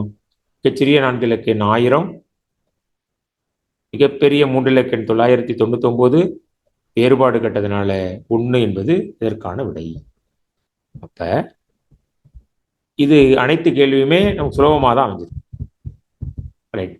அப்ப இது பேப்பர் 1ல உள்ள கணக்கு. இப்ப முக்கியத்துவமா எது கொடுக்குறாங்க? இயற்கணிதம், அடுத்தது எண்ணியல் தொடர்பான கணக்குகளுக்கு முக்கியத்துவம் கொடுத்துருக்காங்க. அதனால இதை நம்ம அளவுகள் கேட்டிருக்காங்க. அளவுகளில் சதுரம், செவ்வகம், அது தொடர்பான சமன்பாடுகளை, சுற்றளவு, பரப்பளவு, இது தொடர்பான கேள்விகளை தான் கேட்டிருக்காங்க. காரணிப்படுத்துகள் கேட்டிருக்காங்க. கண்டிப்பாக இயற்கணிதத்தை நம்ம கண்டிப்பாக நல்லாவே படிச்சிருக்கணும். அடுத்தது பேப்பர் 2ல சென்ற முறை கேட்ட வினாக்களில் எப்படி விடைகள் கேட்டிருக்காங்க, எந்தெந்த பகுதியில் அதிகமாக முக்கியத்துவம் கொடுக்குறாங்கிறத மட்டும் சற்று விரைவாக சரியாக நம்ம 8 மணிக்கு க்ளோஸ் பண்ணுறோம். சரியாக 9 நிமிடம் இருக்கு, சரியாக நம்ம முடிச்சிருவோம். அதனால டெட் 1 பேப்பர் 1 தான் நாங்கள் கவனிக்க வேண்டியதில்லைங்கன்னு யாரும் விலக வேண்டாம். டெட் 2ல எப்படி கேட்குறாங்க, எதன் பகுதியில் நிறைய முக்கியத்துவம் கொடுக்குறாங்கிறத தெரிஞ்சிங்க. ஒரு 9 நிமிடம் இதை மட்டும் நீங்கள் கவனிச்சிங்க. முதல்ல உள்ள சமான விகிதம், இதை பேப்பர் 1லையும் கேட்கலாம். ஏன்னா விகிதம் தவறமா ஏற்கனவே 1ல் கேட்டது விகித சமம்னு கொடுத்துட்டு எக்ஸோட மதிப்பு கேட்டார். இப்போ சமான விகிதம்னு சொன்னால் முதல் உறுப்பையும் 2வது உறுப்பையும் ஏதோ சமமா ஒரே எண்ணால பெருக்கணும். சமான பின்னம்னு படிச்சிருக்கோம், இங்கே சமான விகிதம்னு கொடுத்துருக்காரு, அவ்வளோதான். அப்போ முதல் உறுப்பை 5:7, 5:7, 2ஆல பெருக்குனா 10:14, 3ஆல பெருக்குனா 15:21, 4ஆல பெருக்குனா 20:28. இது போல எழுதிக்கிட்டே போகலாம். இப்போ நமக்கு இதுக்கான விட 2வது விடைய உடனே வந்துட்டு 10:14 என்று சுலபமான கணக்காக கொடுத்துட்டாங்க. அடுத்து இந்த 92வது கேள்வியை பாருங்க. இது நம்ம ஏற்கனவே டெட் 1லையும் சொல்லிட்டோம். மதிப்புகளை பிரதிவிட்டு அதற்கான விடை கண்டுபிடிப்பதற்கான கேள்விகள் நம்மள கேட்குறாங்க. இதை நம்ம ஞாபகம் வச்சுக்கிறோம். எம்முக்கு 8, எண்ணுக்கு -3, m + n - mnக்கு விடை கேட்டிருக்கு. இதில் நம்ம செய்ய வேண்டிய வேலை, இப்போ இதில் பிரதிவிட போகிறோம். எம் இருக்கிற இடத்துல என்ன பண்ணும்? எம் இருக்கிற இடத்துல 8, என்ன இருக்கிற இடத்துல மைனஸ் நான் பிராக்கெட் போட்டே போட்டு காட்டுறேன். -8 -3. இப்ப 8 கூட்டல் -3. இப்ப -mn -8ஐயும் -3ஐயும் பெருக்கணும். 8 -3 8 3 24. இப்ப 8ஓட 24 கூட்டம் 32. அதுல 3 கழிச்சேன் 29. அப்ப அவசரத்துல 8 3 24 -29 போட்டா நமக்கு வேற மாதிரி விட வந்துடும். அதனால சற்று நிதானமா -5 போடுவேன். அது -24 போட்டா -29 போறதுக்கான வாய்ப்பு இருக்கு. அதனால -29 விட ஒன்று கொடுத்துருக்காரு. அப்ப நம்ம செய்ய வேண்டிய வேலை, இந்த பிரதியிடுற கணக்கு சம்பந்தமா ஒரு கணக்கு நம்மள கேட்கறாங்க. 8.1லையும் கேட்டிருந்தாங்க, பேப்பர் 2லையும் கேட்டிருக்காங்க. இப்ப அந்த பகுதியை நம்ம நல்லா பார்த்துக்கணும். இது எண் அமைப்பு. கொடுக்கப்பட்ட தொகை சரியான அட்டையினை தேர்ந்தெடுத்து முழுமையானது உருவாக்கு. முதல் இது தெரியல, ரெண்டாவது 3, அடுத்தது 3 டார்க்கா இருக்கு, அடுத்தது 4. அப்ப 2 டார்க்கா இருந்திருக்கணும். இது சுலபமான கணக்கு. 36 காரணிகள். 36 யாரெல்லாம் வைப்பா? கண்டிப்பா ஒன்னும் அந்த எண்ணும் ஒரு காரணியா கண்டிப்பா இருக்கும். அப்படி நினைவு வச்சிருந்தாலே ரெண்டாவது ஆப்ஷன் நம்ம சுலபமா விடை எழுத முடியும். சாய்சரத்தின் மூலைவிட்டங்களுக்கு இடையே உள்ள கோணம் 90 டிகிரி. சாய்சரத்தின் மூலைவிட்டங்கள் ஒன்றுக்கொண்டு செங்குத்தாக இரு சமக்கூறிடும் என்பது அதனுடைய பண்பு. அதை நம்ம ஞாபகம் வச்சுக்கணும். 96வது கேள்வி நல்லா ஞாபகம் வச்சுங்க. இந்த ஒரு கேள்விதான் சற்று லென்த். 12 சென்டிமீட்டர் ஆரமுள்ள வட்டத்திலிருந்து 3√7 தூரத்தில் உள்ள நாணின் நீளம் என்ன? இதான் நம்மளுடைய கேள்வி. இப்போ வட்டம் போட்டுக்கிறேன். என்ன கேட்டிருக்கு? 12 சென்டிமீட்டர் ஆரமுள்ள வட்டம், 12 சென்டிமீட்டர் ஆரம், 3√7 சென்டிமீட்டர் தூரத்தில் உள்ள நான். இதுலேருந்து தூரம் இதான் நான். இது மட்டும்தாங்க நம்ம போன தடவை கேட்டதில்ல. இதான் நான். இதோட தூரம் 3√7. இந்த நானோட மதிப்பு என்ன? வட்டத்தின் மையத்திலிருந்து நானுக்கு வரையக்கூடிய இந்த செங்குத்து கோடு தான் மிக குறைந்த தூரமா இருக்கும். அதெல்லாம் இந்த தூரம் கொடுத்துருக்காங்க. இந்த நானோட மதிப்பு கேட்டிருக்காங்க. இது ஒரு செங்கோணம், முக்கோணம். பிதாகரஸ் தேற்றத்தை இதுல பயன்படுத்தியிருக்கோம். பிதாகரஸ் தேற்றத்துல இந்த எக்ஸ் வேணும்னா x equal to square root of கர்ணத்தோட ஸ்கொயர் கழித்தல் 3√7க்கு ஸ்கொயர். அவ்வளவுதான். இதை நல்லா நினைவில் வச்சுக்கிறேன். 12 ஸ்கொயர் கர்ணத்தின் ஸ்கொயர் மைனஸ் மற்ற பக்கத்தோட ஸ்கொயரை கழிக்கணும். Square root of 144. 3√7 ஸ்கொயர் பண்ணது நல்லா முடிச்சு. 3 ஸ்கொயர் பண்ண 9. ஸ்கொயர் ரூட் 7 ஸ்கொயர் பண்ணா 7. ஏன்னா √7 பெருக்கல் √7 ஈக்குவல் டு 7. இதை நல்லா அமைச்சு ரூட் நம்பரை 2 வாட்டி பெருக்கணும், நல்ல நம்பர் கிடைக்கும். √a × √a equal to a. √b × √b equal to b. இதை நம்ம நிலையில் வச்சுக்கணும். அதனால 97 63. 143 40 63 போக 81. இதுக்கு விட 9. ஐயோ விட இருக்கேன்னு ஓடிடாதீங்க. மேலே உள்ளது 9, அதே போல கீழே உள்ளது 9. 9 18 என்பது தான் சரியான விடை. இந்த ஒரு கேள்விதான் சென்ற முறை கேட்டக்கூட்ட சற்று கடினமான கேள்வி. இதுதான் சற்று கடினம். இதில் மிகச் சுலபமாக கேட்டிருந்தாங்க. எந்த ஒரு எண்ணையும் 2 அல்லது அதுக்கு மேற்பட்ட எண்களின் பெருக்கல் பலனாக எழுதி காரணிப்படுத்த நேரடி கேள்வி. ஒரு முக்கோணத்தின் பரப்பளவு 108 சென்டிமீட்டர், அடிப்பக்கம் 18, அதன் உயரம், முக்கோணத்தின் பரப்பளவு ½ × b × h நமக்கு தெரியும். அப்ப ஃபார்முலாஸ் படிக்கணும். முக்கோணத்தின் பரப்பளவு ½ × b × h. இதுக்கான விட 108 கொடுத்துட்டாங்க. ½ அடிப்பக்கம் 18, உயரம் கேட்டிருக்காங்க 108, க்ளோஸ் பண்ண 9, h வேணும்னா 108 9ஆல் வகுத்தேன், h ஈக்குவல் டு 12 சென்டிமீட்டர். அவ்வளவு. இது ரொம்ப சுலபமான கணக்குகள் தான். ஃபார்முலா பயன்படுத்தி போடக்கூடிய கணக்குகள் எளிமையான கணக்குகளாக தான் கொடுப்பாங்க. பட விளக்கப்படத்தை ஆங்கிலத்தில் பிக்டோகிராம். இது நேரடி கேள்வி கேட்டிருக்காங்க. அடுத்து இந்த 100வது கேள்வி நல்லா அமைச்சு. இந்த முக்கோண சம்பந்தமான கணக்கு ஒன்று நம்மள அடிக்கடி கேட்டுக்கிட்டே இருக்காரு. என்ன கேள்வி? முக்கோணத்தின் பக்க அளவுகள் கொடுக்கப்பட்டுள்ளது. எந்த பக்கம் முக்கோணத்தை வரைய இயலாது? இதான் கேள்வி. என்ன கேள்வி கேட்டிருக்கு? எந்த முக்கோணத்தை பயன்படுத்தி, எந்த பக்கங்களை பயன்படுத்தி முக்கோணம் வரைய இயலாதுன்னு கேட்டிருக்கு. அப்போ நான் என்ன பண்ணணும்? இதனுடைய பண்பு முக்கோணத்தின் ஏதேனும் இரு பக்க அளவுகளின் கூடுதல் மூன்றாவது பக்க அளவை விட அதிகமாக இருக்கும். அது என்ன சுலபமானதுன்னா, 2 சிறிய பக்கத்தை கூட்டினா மூணாவது பக்கத்தை விட பெருசா இருக்கும். அப்படிதான் நம்ம ஈஸியா டெஸ்ட் பண்றதுக்கு சுலபமா இருக்கும். முதல் டெஸ்ட் பண்ண 7ஐயும் 5ஐயும் கூட்டினா 12 10ஐ விட பெரியது, இது சரி. 7 7 14, இது 7ஐ விட பெரியது, சரி. 3 4 7 9ஐ விட சிறியது, இது தப்பு. 7 6 13 10ஐ விட பெரியது, சரி. என்ன கேள்வி கேட்டாங்க? வரைய இயலாது. ஆப்ஷன் 3 என்பது சரி. அதான் நமக்கு விடையாக வரும். ரைட். இந்த கேள்வி நல்லா பார்த்துக்க. 101வது கேள்வி. இன்னும் 1 நிமிடம். இந்த 2 6 12 20 இதனுடைய என்ன அமைப்பு எனக்கு தெரியல. இதுக்கான விடை எப்படி கண்டுபிடிக்கிறதுனா, நம்ம ஏற்கனவே சொன்னது போல விடையிலே போறேன். ஒவ்வொரு இதுலையும் 1 கொண்டே போடுறேன். 1ன்னு போட்டா என்னங்கிறது 1 போட்டா 2 வருது, முதல் சரியா இருக்கு. 2ன்னு போட்டா 4 வருது, 3ன்னு போட்டா 6 வருது, அப்ப இது இல்லை. என்னங்கிறது 1 போட்டா 2 வருது, அடுத்த 3 வருது, அப்ப இதுவும் இல்லை. என்ன இருக்கிறத 1 போட்டா முதல் விடையே 0 வருது, இப்ப இதுவும் இல்லை. என்ன இருக்கிறத 1 போட்டா 1 × 2 2, 2 × 3 6, 3 × 4 12, 4 × 5 20 சரியா வருது, அப்ப இதான் விட. இப்படிதான் விட கண்டுபிடிக்கணும். நான் அங்க போய் ஆராய்ச்சி பண்றேன், அந்த வேலையே வச்சுக்கூடாது. கணக்கு கேட்டிருக்காங்க, இடைநிலை அளவு கேட்டிருக்காங்க. இடைநிலை அளவு RX கொடுத்துருக்காங்க. RX என்பது 24, எக்ஸ் என்பது 4 என்பது தெரியும். பிட்மஸ் விதி பயன்படுத்தி ஒரு கேள்வி கேட்டிருக்காங்க. ஒரு எண்ணி எக்ஸிலிருந்து எக்ஸை கழித்தால் எக்ஸ் கிடைக்கும் ஒரு கேள்வி கேட்டிருக்காங்க. இப்போ இதுக்கான விட எக்ஸிலிருந்து எக்ஸ்ன்னா ஒரு நம்பரை ஒய்ன்னு வச்சுக்கிறேன். ஒய்யிலிருந்து எக்ஸ் சதவீதத்தை கழிக்கணும். இந்த ஒரே ஒரு கேள்வியை மட்டும் சொல்லிடுறேன். ஒரு எண்ணை எக்ஸ் ஒய்ன்னு வச்சுக்கிறேன். எண்ணெய் எக்ஸ் அங்கேயே கொடுத்துருக்காங்க.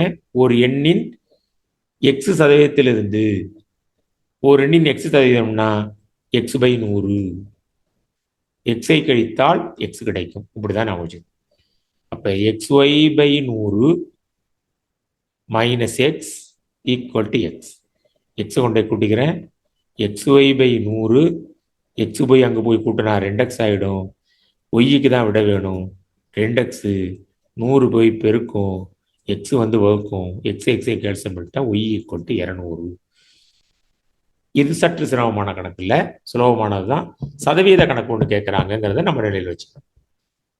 மறுபடியும் என்ன பார்த்துக்கிறீங்க, இந்த y × x/100 எப்படி வந்ததுன்னா, எக்ஸ் சதவீதம்னு கொடுத்ததுனால ஒரு நம்பரின் 5% சொன்னால் அந்த நம்பர் × 5/100 பெருக்குவேன். எக்ஸ் சதவீதம் சொன்னால x/100 பெருக்கியிருக்கேன். இதை நான் நிலையில் வச்சுக்கேன். திட்ட வடிவம் அறிவியல் குறியீடு முறை 8ஆம் வகுப்புல இருக்கு. 2 × 10 - 4ன்னு கொடுத்தனால 2ங்கிற நம்பர் பின்னாடி புள்ளி இருக்கும். அப்போ -4ன்னா புள்ளியானது 4 இலக்கங்கள் முன்னாடி போகணும். அப்போ முன்னாடி 3 0 சேர்க்கணும். இப்போ 0.3 0 சேர்த்து 2. அதனால அதுக்கான விடை முதல் விடை. அடுத்தது ஃபிபொனாச்சி எண்கள் கேட்டிருக்காங்க.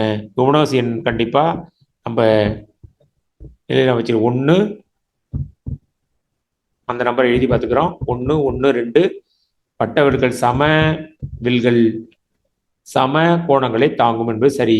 இந்த காரணிப்படுத்த கணக்கு மட்டும் சொல்லிடுறேன். இந்த எக்ஸ் போய் அடுத்த உறுப்பை பெருக்கும். எக்ஸ் ஆனது 2x பெருக்கிறது 2x², எக்ஸ் ஆனது 3 பெருக்கிறது -3x, 9 ஆனது 2x பெருக்கிறது 18x -27. இது ரெண்டும் சேர்ந்தா 2x², 15x -27. அதான் முதல் ஆப்ஷன் சரியா இருக்கு. விடையை எழுதி இப்போ காரணிப்படுத்து கணக்கு தெரியலைன்னா விடையை பெருக்கி பார்த்துக்கிறேன். இதை நம்ம நினைவில் வச்சுக்கிறேன். ஏன்னா அங்கே நான் காரணிப்படுத்துறேன்னு சொல்லிட்டு கஷ்டப்பட தேவையில்லை.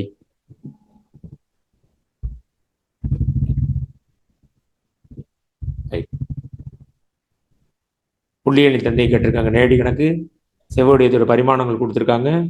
பட்டப்பாதை கணக்கு கேட்டிருக்காங்க. இது நம்ம ஏற்கனவே உள்ள விதி சம்பந்தமான கணக்கு கொடுத்துருக்காங்க. a+b கொடுத்துருக்கு, ab கொடுத்துருக்கு, ஃபார்முலா கேட்டிருக்காங்க. a³ a² + b² கேட்டிருக்காங்க. இடைக்கரத்தின் அடிப்பக்கம் கொடுத்துருக்காங்க. உயரம் தவந்தான், இடைக்கர தவந்தான் கேட்டிருக்காங்க.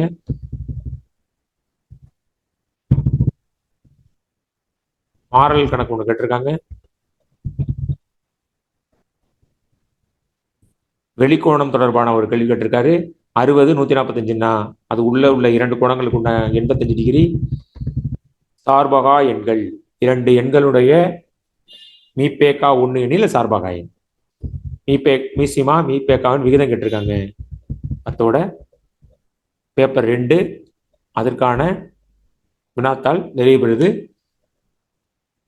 அதனால கணக்கை பத்தி நீங்க எந்த ஒரு கவலையும் பட வேண்டாம். கண்டிப்பாக 30 கேள்விகளுக்கு ஒரு 25 மதிப்பெண்ணுக்கு மேல கண்டிப்பாக அனைவரும் பெற முடியும். இந்த காரணிப்படுத்துதல், அந்த முற்றொருமைகள், அது தொடர்பான கணக்குகள் கேட்டிருந்தா அதுல வேணும் ஒரு சில ஒரு மார்க் அல்லது 2 மார்க், 28 மதிப்பெண் அனைவரும் பெறுவதற்கான வாய்ப்புகள் நம்ம வகுப்பை கவனித்தாலே நீங்க கண்டிப்பாக பெற முடியும். வகுப்புகளை கவனித்தால் மட்டும் கண்டிப்பாக 28 மதிப்பு பெற முடியுமான முடியாது. அதற்கான ஒவ்வொரு கணக்குக்கான ஒர்க் அவுட் கண்டிப்பா நம்ம செய்து பார்த்துருக்கணும். அதற்கான வழிமுறைகளை நீங்க தெரிஞ்சிருந்தா மட்டும்தான் 28 மதிப்பு பெற முடியும். இல்லைன்னா கண்டிப்பாக 25 மதிப்பெண் எல்லாருமே நேரடி கணக்குகள் மூலயமாவே பெற முடியும். அதற்காக அனைத்து ஆசிரியர்களும் சிறப்பாக நம்ம தேர்வுக்கு தயாராகி அனைத்து ஆசிரியர்களும் வெற்றி பெறுவதற்கு வாழ்த்துக்கள். நன்றி.